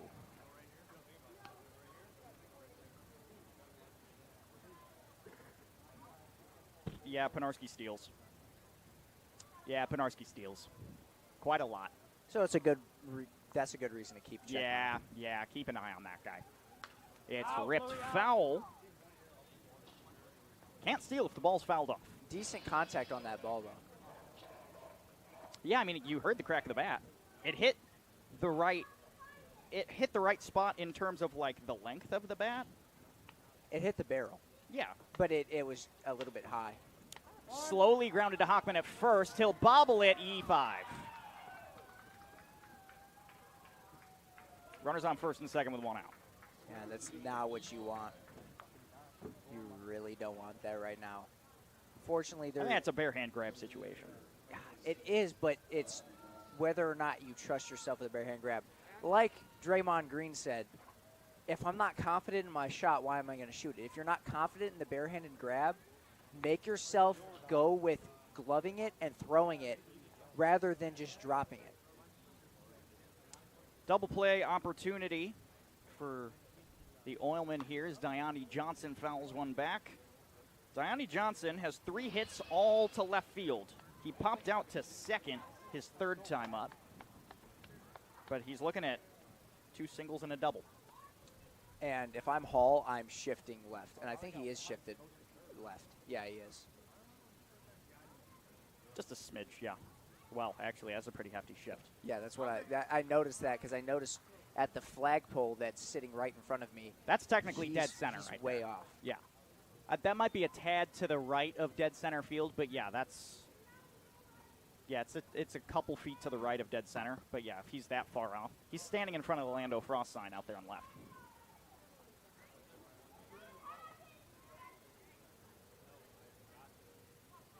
It's the 1-1. Time called. No pitch.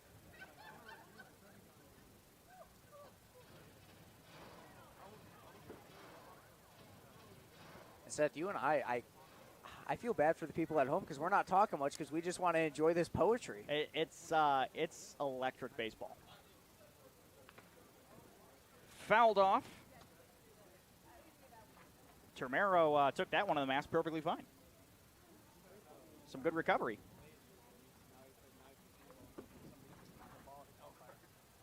Now a 1-2 count to Diandi Johnson.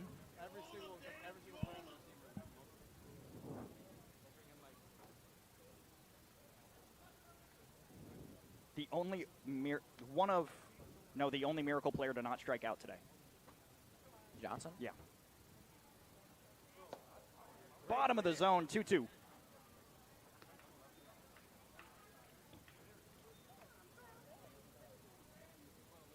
Make sure you're working them, Drew. I don't like the face you're making at me, James. We came into this game thinking that this strike zone was going to be tight. We did. We did think this guy was going to have a tight strike zone. It's ripped! And it's down the line. It's fair. Easily scores 1. He's going 2. He's probably looking for 3. It's under the fence, a ground rule double.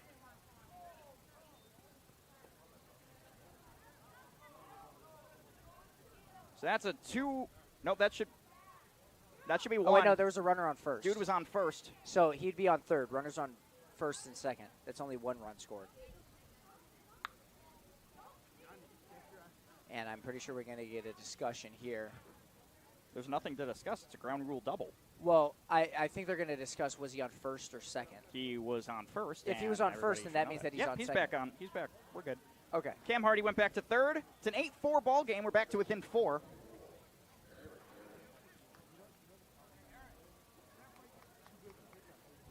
See B.J. Ferguson walking out of the bullpen for the Oilmen. He may not be throwing today. I saw him stretching for quite a while. Ball 1.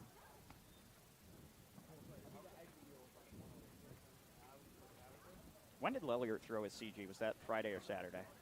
Friday. That was Friday. Called strike 1 to Eric Marin, who's 1 for 4. Yeah, so that means that Saturday, Sunday, Monday, he had 3 days to recover. I don't like it. That's I gonna mean, hurt. if he wants to throw him, he wants to throw him. I would save him for game 3. If I was A.J. Van Bogart, I'm saving him for game 3 as a relief pitcher in game 2. But I'm going to have him start game 3 if I don't have him pitch all throughout. It's tough. It's tough. Also, we don't know if Trace Lillier's available for games 2 and 3.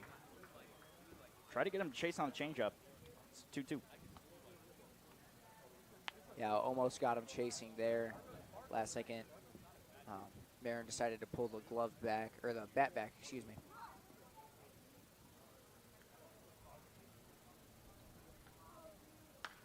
It's ripped down into right center. Ryan Hart's able to make the grab. Runner's on his way home. There's a play at the plate. And no, they'll hold him at third. Nice So a throw fly by out. Hart's. Hart's has a cannon. Hart's has a cannon. Now there's 2 outs. Infield can back up a little bit. Everybody can breathe. Should the cutoff man get it? No. And it's Gabe Call. Now Gabe Call's dangerous. Gabe Call has an RBI double today. Gabe Call has an RBI double sends 3 runners home. He's got a single on a line to right. He's hit the right side of the field both times. Hall's got to probably keep moving to the right side a little bit. He does have a ground out to third. Intentional walk to Gabe Call. And the bases are loaded. Okay, you take a force out anywhere. Booster. That's a momentum booster from Gabe Call. You take an intentional walk. You get a force out anywhere, and the batter's A.J. Van Bogart. I think this is a no-brainer. Good call from Mike Caston. I think this is the right choice. Swing and miss, strike 1. Van Bogart's 1 for 2 with a single up the middle. 2 walks and a strikeout looking.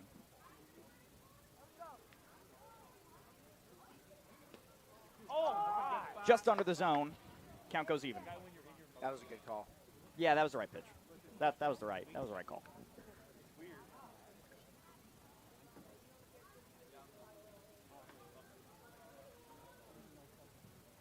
Now the 1-1 is in the dirt. Good block by Termero.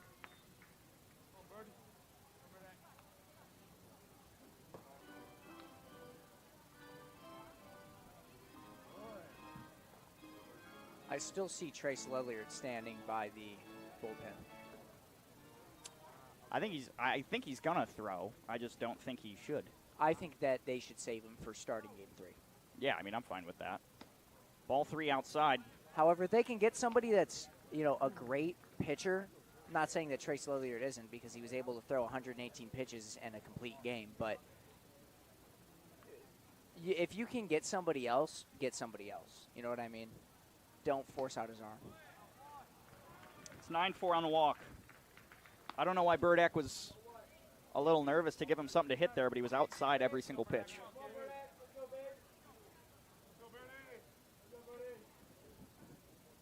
Now Fawbush is up. And Fawbush has been striking out a lot today. I believe he has 3 strikeouts on the day. 3 Ks, one of them looking. He does have a walk, so he's gotten on base. Fouls that one off. I mean, there's 2 ways you could look at his record for the day. He's either due, or he has crap momentum. I know, that's what I was about to say. I was like, he's either due or he's just not. Or he's not going to hit today, yeah. Baseball's weird like that. Oh, it's ball 1.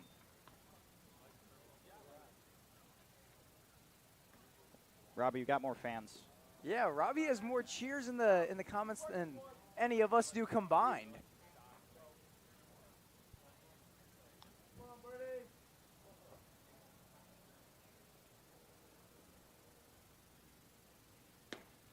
It's from Robert Cassiano. That is from Rob Cassiano. Whoopsie daisies. Do I count? Can I cheer for myself? Oh, Robbie's going to inflate my ego. That's lovely. Can you inflate my ego too, Robbie? It's a 1-2 to Fawbush.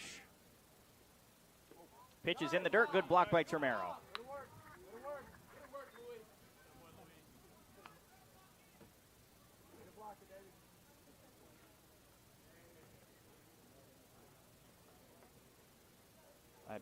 There's not a whole lot left to say about what's going on in front of us right now, James. Oh, yay.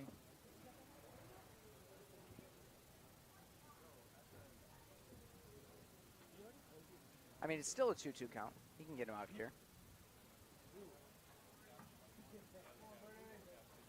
It's 2-2.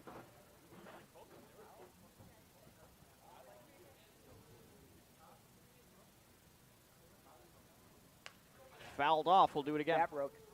Did the bat break? Bat chipped. He's about to go pick up that piece of the bat. Is he just going to keep swinging? There's a rule on how much your bat can be chipped, and it's chipped up at the top. Yeah, and I guarantee you not a single person in the world knows that rule off the top of their head. No. It's more like a rough estimate thing. Yeah, there's a gray area. Swings and misses. He's done. It retires the side. Burdak finally gets his K. 2 runs on 1 hit with 1 error in the field. 35 pitches for Burdak. The Oilmen need 5, and they have 2 more innings to do it. We'll be back for the bottom of the 8th here on the Region Sports Network. Northwest Indiana is unique. It feels like a family. I'm proud to partner with BP for small business development, for supporting homeless shelters. There are many benefits, not only for job creation, but economic growth and development, their commitment to community. Hear more from Monica and the Whiting community. .com/Whiting.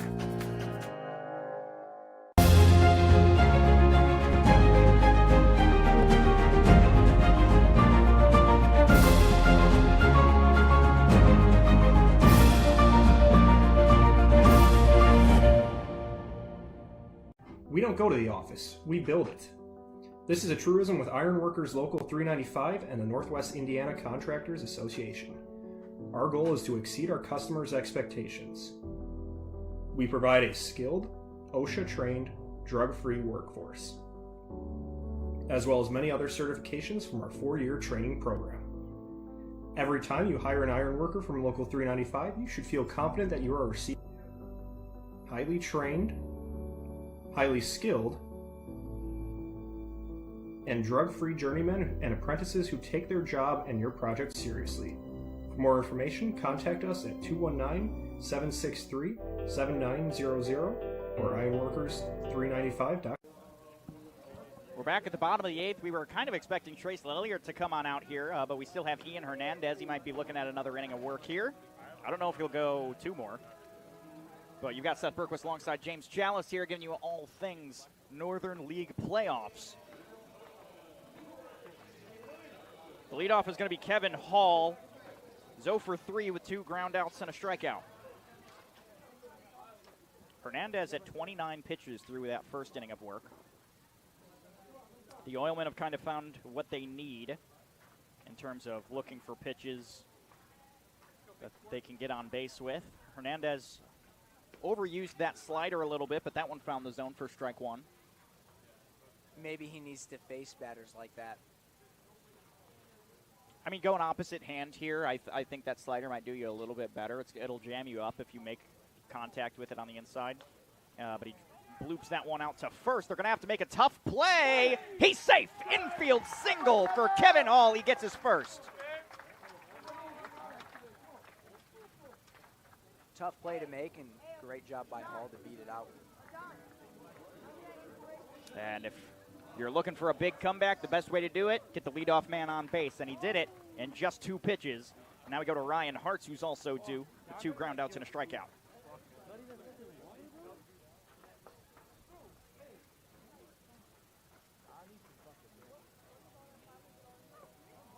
Outside ball 1. That's still Cam Hardy behind, right? Yeah. I didn't know if they ended up putting Thompson back there. No, that's Cam Hardy.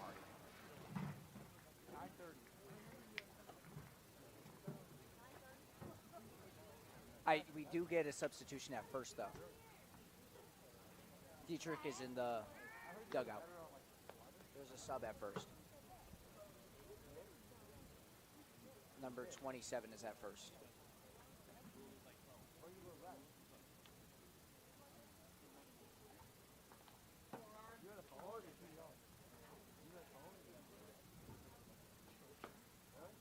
Ball called high, count 2-0.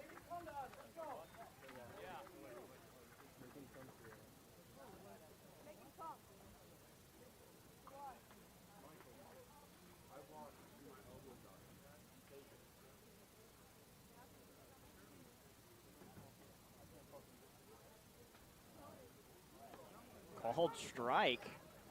All right. Now he might be finding the zone. Okay, we're here. 2-1 to Ryan Hartz, the 7-hole hitter. Rutherford back on deck. He wasn't just a one-time swing. And that one fouled off, and the count's even.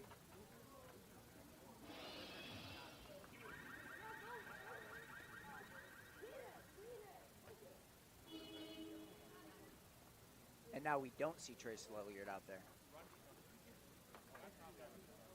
That's interesting. Van Bogart might have just said Hernandez was thrown the rest of the night. You get the 2 insurance runs up there. Did he swing? Yes, he did. It's strike 3. He's done. Great way to retire him, and he might be finding his zone now. Now we go to Jalen Rutherford. 0 for 1 on the day, 0 for 5 on the year. Grounded out his first time up.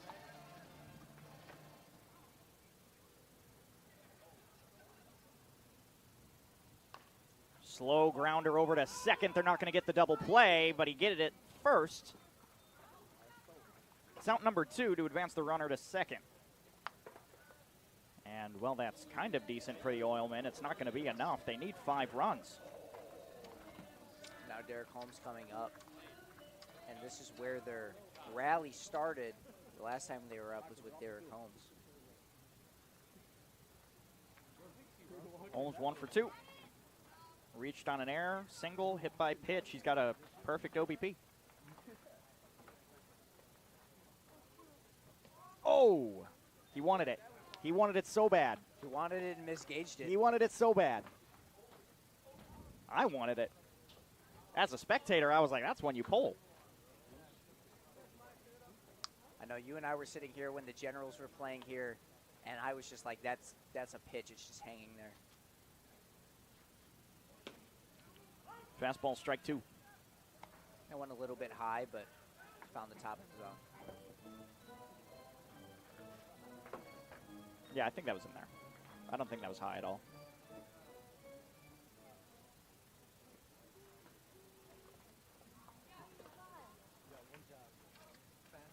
And he swings and misses, retires the side on back-to-back Ks. 1 hit for the Oilmen. They strand 1 on second. And we are 1 inning away from potentially locking this thing down and going to Elkhart in a 1-0 series. We'll be back with more Championship Series baseball right after this break on the Region Sports Network.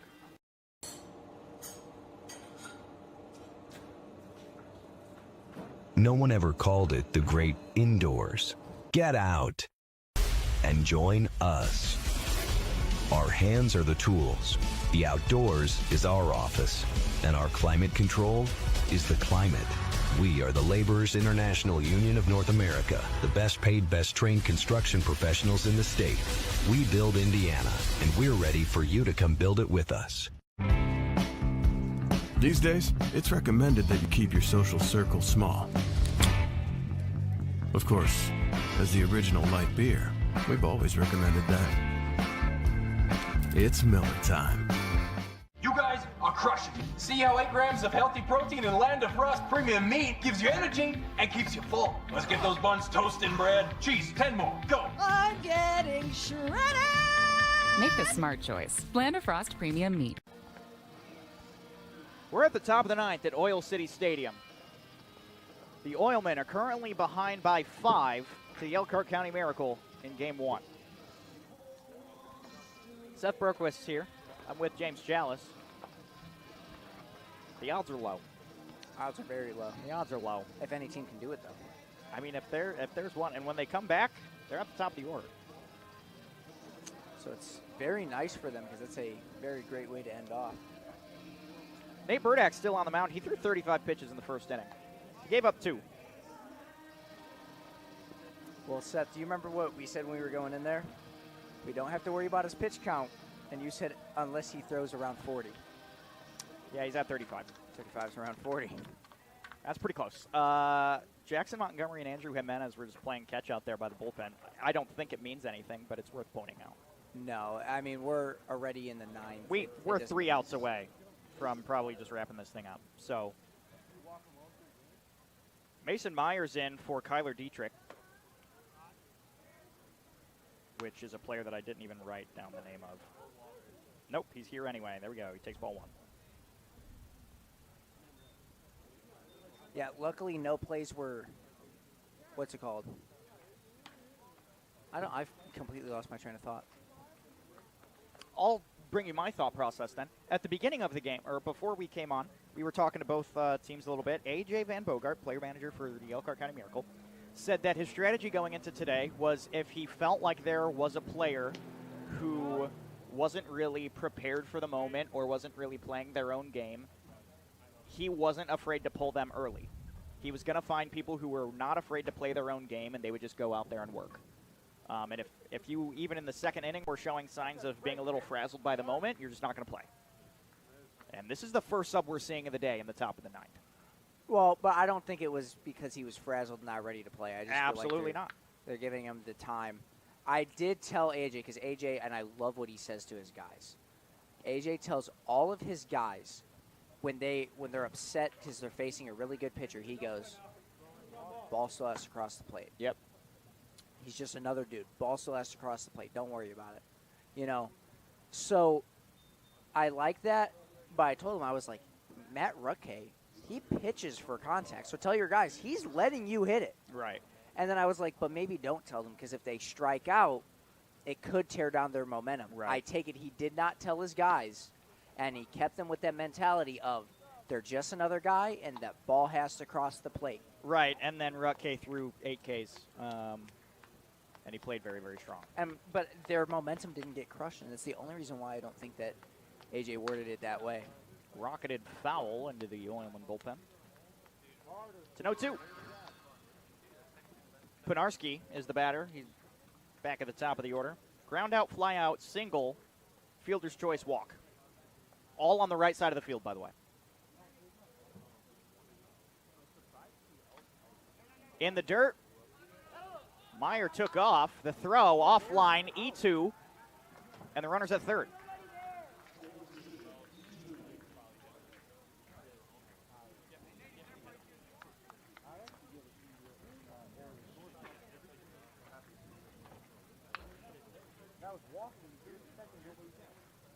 Meyer, I don't like to dog on players, but he was running like 4 miles an hour down to second base. Yeah, he was. If the throw's online, there might be a tag. Oh, no, there is a tag. There was a tag there. I thought that he was going to be out. But the throw was a little to the right. Got through to center field, and then Meyer got to work his way to third. It's a 2-2 count to Penarski. Burdak 9 pitches on the inning.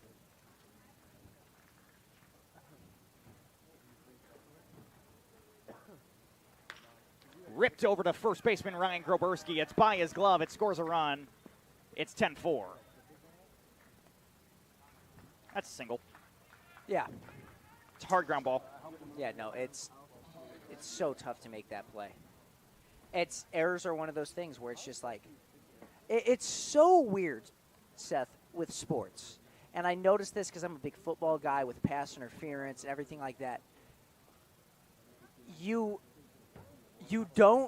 won't know what actually makes the call, but when you see it happen, you know what the call is. So when that happens, you're like, that's not an error. Right.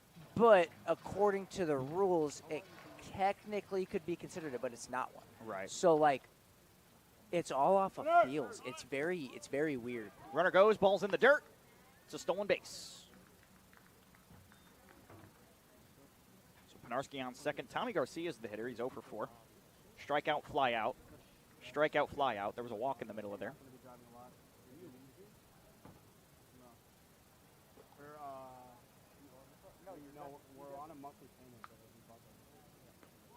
Pitches in the dirt.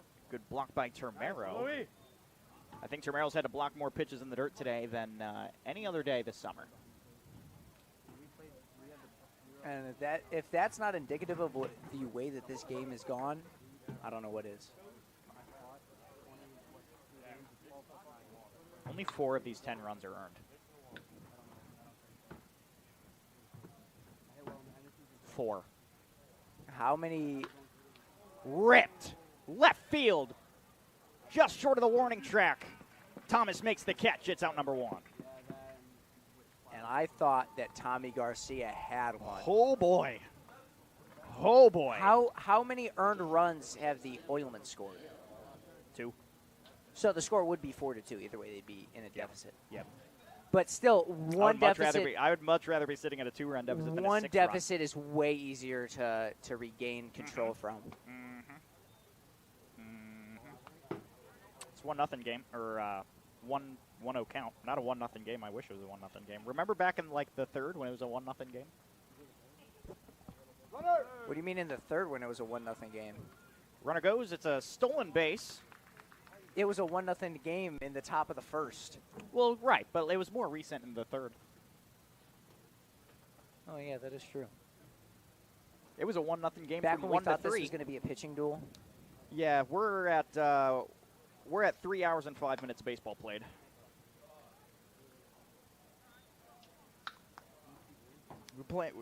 Honestly, there were still lights in the 6th.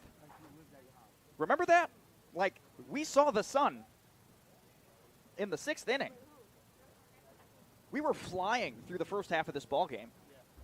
Well, it's because the start of the game looked good, and then if you look at the scoreboard, it looks like origami up there. I have a prediction on where things may have went wrong here. The bat is thrown by Hardy. That's interesting. That doesn't happen very often. I wonder if his hand's messing up. Grabbing at his glove.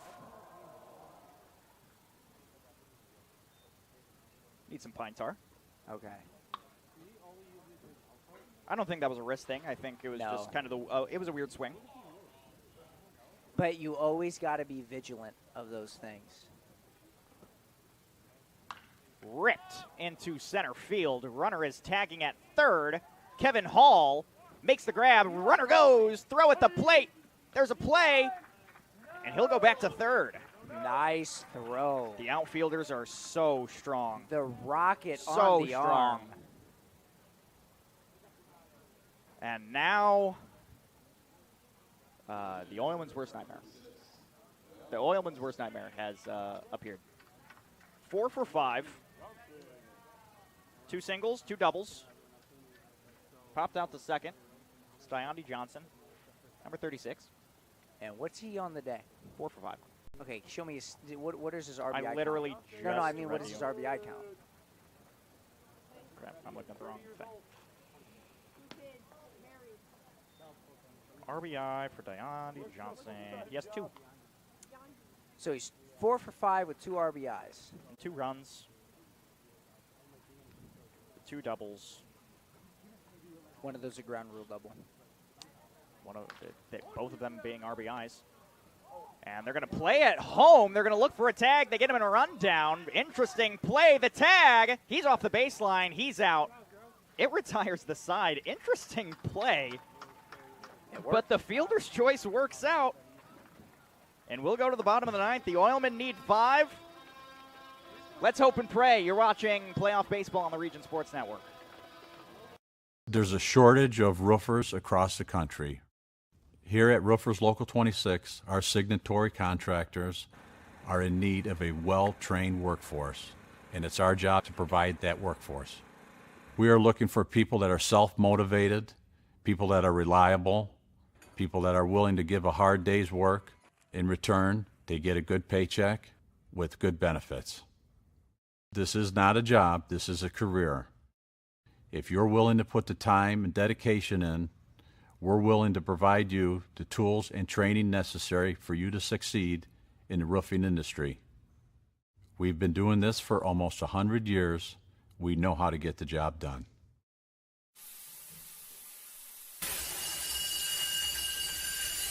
When you're done watching your workdays go down the drain, get out and join us. Out here, we don't scrub, we screed. The only drying is cement, and it's okay if things get dirty. We are the Laborers International Union of North America, the best paid, best trained construction professionals in the state.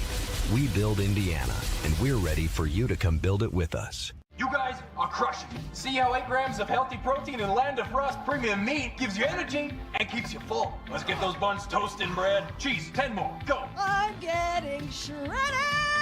Make the smart choice. Land of Frost Premium Meat. It's the bottom of the 9th. It's a 6-run game. The Oilmen are at the top of the order. It's Seth Burkos and James Chalice giving you all the action. Hernandez at 40 pitches through 2 innings. He's still on the hill. Yeah, and all he has to do is not allow 6 people to cross that plate to knot this game up. And Elkhart will be taking this series home to try to force out a sweep in the championship. This is going to be interesting. I had, and I made it no secret, I had the Oilmen winning this ball game. And then I had it going Oilman, Elkhart, Elkhart. This game's not over yet, but so far it seems like my prediction might have been blown. Kamari Thomas is 2 for 4.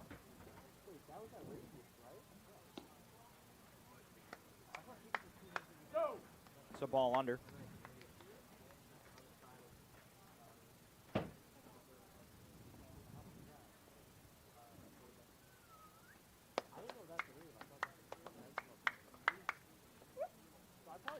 Ripped out to center field.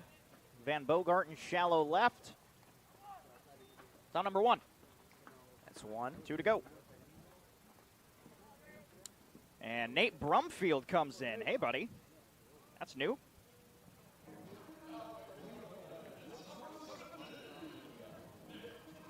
I mean, you might as well put in your best hitters right here. Let me take a Shift look at- all of them in. Nate Brumfield is batting 197. Oh. Yeah, maybe not the best hitters. Got an OBP of 337. He's got 3 doubles and a homer. 3 doubles and a homer is not bad. But he just like when he hits hard. Yeah, I was about to say that. He hits not for contact, but for power. Ball outside, it's 2-0. And they need power right here, right now to start a rally back, because as of right now, this is a blowout. Do we know who's pitching for Elkhart tomorrow? No. I can ask AJ Van Bogart after the game. I was going to talk about it in post-game, but we don't have to. It's fine. Most likely, we'll see Trace Lellier. If Trace is getting warmed up today, we'll either see Trace Lellier, Tommy Garcia, or Christian Gonzalez. Ball down. The odds are at like plus 900 that the Oilmen come through right now. That's why I said plus 900, Robbie. Foul tipped and into the glove. Swing and a miss, strike 2. Full count. Scoreboard reads 3-2-1.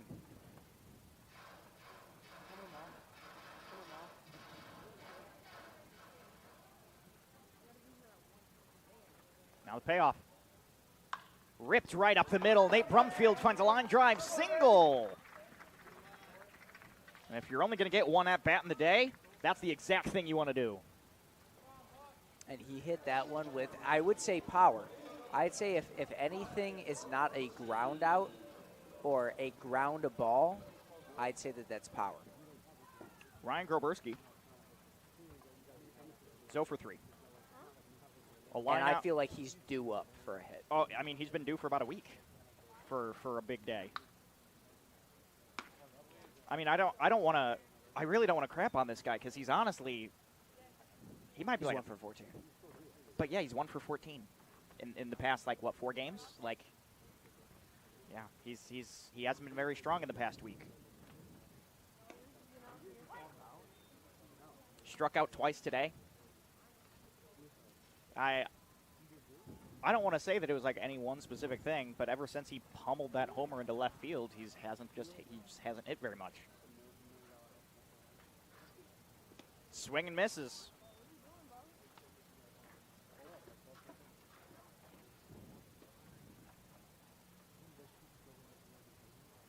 Yeah, I mean, for a pre-post game conversation. Oh, that one's drilled. It's in deep left. Caught at the warning track by Pinarski. Pinarski just robbed the double. That speed shows why he's a steal factor. That was 20% probability he catches that. Oh, yeah, that's a 5-star catch. He got under it, no problem. It's a 5. I don't even know if it'd be considered a 5-star catch if he just stood there like nothing happened. Do you know who he actually reminds me of? Legitimately reminds me of, just with that play right there. Pete Crow. I knew you were going to say that name. I knew you were going to say it. because his bat is hot, and he's just fast, and he has a great glove. Fastball inside to Cole Hockman, who's 0 for 4. Another one of those guys who just in the past few games has not been that great. He got on base once today. He hasn't been great in the batting area, but his fielding has been spectacular as of late. Yes, he's made a couple errors, but he's able to shift away from those. Grounder over to third, a bit of a bobble, and E5 keeps the game alive. Bars. Got to get a little bit, fun with it, you know what I mean? Try to keep you calmed down as your team is currently in a 6-run deficit.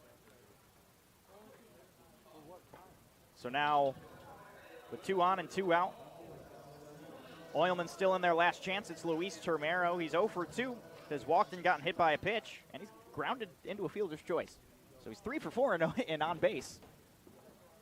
But a fielder's choice won't cut it to get on base with 2 outs on. Nope, you need to get on. Base hit or walk.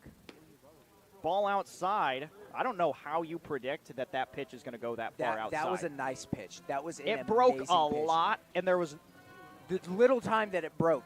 Anybody else would swing it. Oh, no, I'm swinging Anybody it. else I think that's going to go straight down the middle. That was a fantastic pitch. just couldn't swing at it. Ball downstairs, 2-0. Termero being hungry, but purposefully leaving food on the plate and waiting for the perfect time.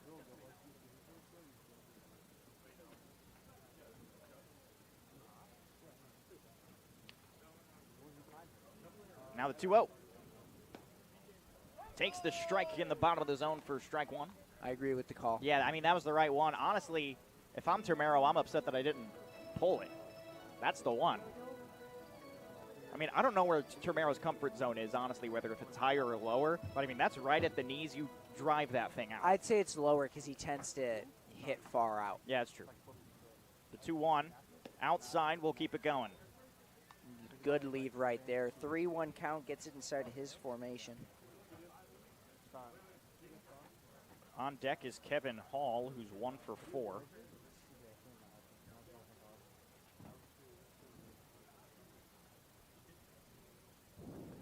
In the dirt, it's a walk. The runners are moving.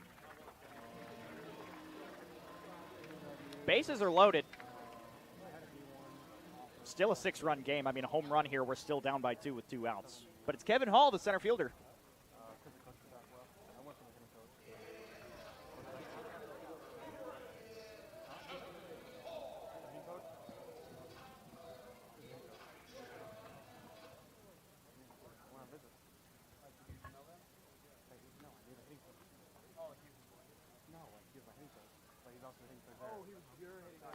He takes ball 1 high. Hernandez at 60 pitches. I mean, he can go more. And with his pitch, I don't know usually how he pitches because I've never seen him pitch before. But if he pitches like this, and this is going to come off potentially rude, but I don't mean it to. If he's going to pitch like this, it's a good thing that you have him pitching inside this game. Right, that's true. So, even with that, and I can't really say that, he hasn't been pitching a bad game at all. No. He's allowed 2 runs. Absolutely not. He's doing quite well. Driven into right field. It's in the field. Gabe Call ends the game. The Miracle take game 1 of the Northern League Championship Series.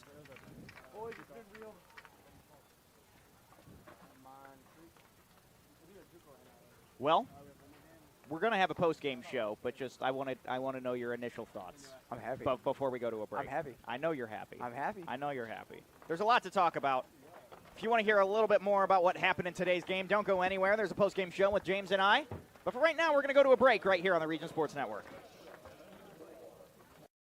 Who is the IBEW? We're the people who bring the power to your home, the ones who make sure your phone calls and internet keep speeding along. We build things like schools and hospitals. We bring the biggest shows and sporting events to the world, keep America's railroads on the right track, help cities, states, and the federal government work for you. And we proudly build products made in the USA. The International Brotherhood of Electrical Workers, the IBEW. Northwest Indiana is unique. It feels like a family. I'm proud to partner with BP for small business development, for supporting homeless shelters. There are many benefits, not only for job creation, but economic growth and development, their commitment to community. Hear more from Monica and the Whiting community. .com/Whiting. It's the Midwest Orthopedics post-game show here on the Region Sports Network with Seth Berquist and James Chalice. Just a quick look at the final box score. The Northwest Indiana Oilmen have 4 runs on 5 hits and 6 errors in the field. Elkhart County Miracle with 10 runs on 10 hits and 5 errors out in the field. A combined 11 errors between the top 2 seeds in the Northern League, but we'll get to that in a second because I've been thinking about this since the 6th inning, and I've been wanting to ask you this, James. If Matthew Rutke gets pulled 1 inning earlier and he doesn't walk the bases loaded, what happens? Elkhart still wins. You think Elkhart still wins this game? I think Elkhart still wins, but the score is extremely closer. It's not a blowout. Because the Oilmen put up 3 runs against Hernandez. Well, yeah. They put up 3 runs against Hernandez, but I feel like you're adding in multiple what ifs. It's not what if they didn't remove Rutke, or what if Rutke didn't walk those guys when they put in Roach. You're saying what if he didn't walk and then get pulled. Right. So, too many what ifs. There's but so many what ifs. Even with that, it's enough for a 6-run difference. That's how many what ifs there are. But with what if he didn't walk the guys, that's 3 runs right there. Yeah. So all that is 3 runs. The score would still be 7-4. That's true, but there's also a momentum factor in there. I mean, earned runs. Elkhart earned runs wins. is a lot, which is the other thing I was going to talk about, right? Because there's 11 errors on the board between the top 2 teams here in the Northern League. I mean, I know the Oilmen are the league lead in errors, but 6? 2 of them from Cole Hockman? What happened? What is this? I don't mean to dog on my team, but, that's not normal. We talked on the podcast this morning about how Cole Hockman should have been deserving of that first team. Absolutely should have, no question. And then things just kind of slipped through the cracks for him. Yeah, it's very... I don't have the words to describe it. But I'm very happy with this turnout, Seth. I mean, these are my guys. Yeah, I'm aware. I wanna go down and talk to them before they all leave, but yeah, I needed to play Freebird.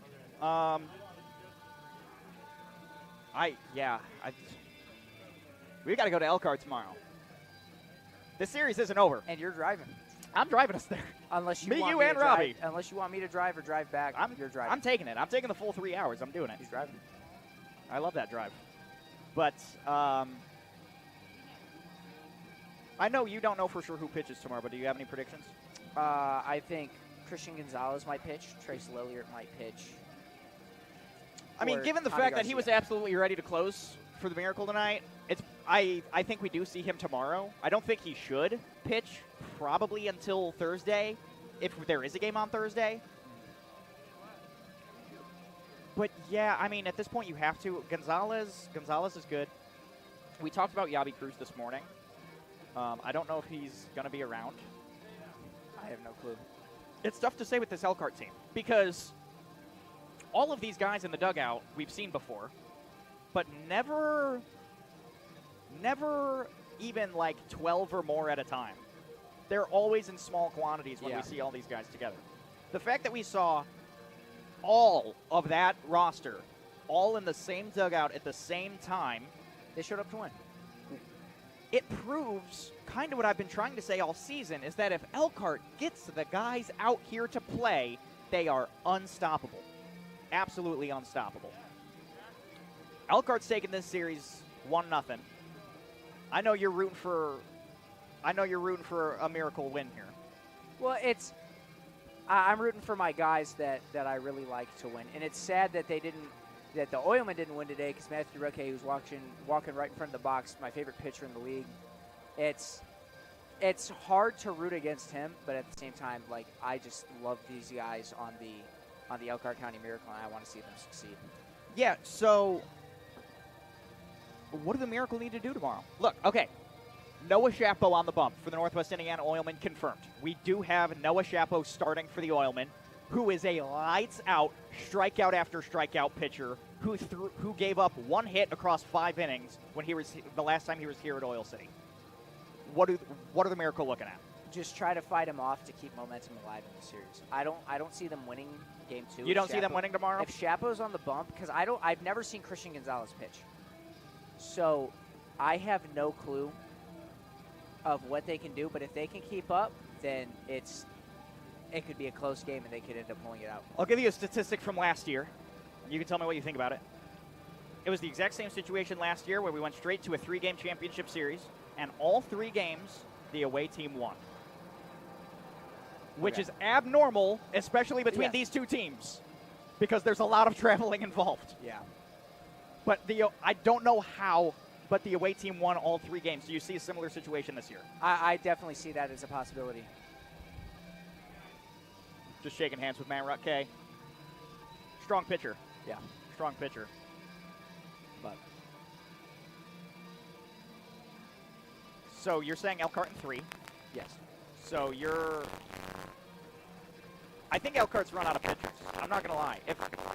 I think if Gonzalez and Cruz and whoever their good pitchers have been throughout the season that we've only seen 1 or 2 games end up showing up, sure, Elkhart wins. They might as well. If they have Gonzalez out on the bump. But if those two pitchers aren't here, I think we're back here. at Oil City Stadium on Thursday in the Oilman with the commissioner. That'll be a game to see, Seth. It's possible. It's definitely possible.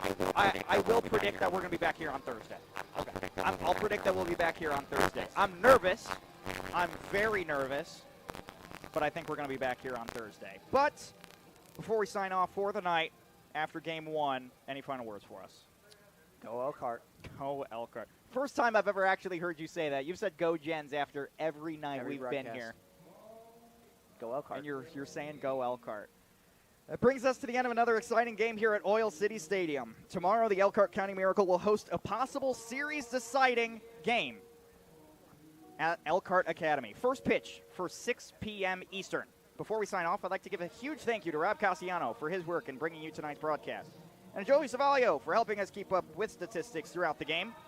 Possibly for the last time here in beautiful Whiting, Indiana. Final score of tonight's matchup, Elkhart County Miracle 10.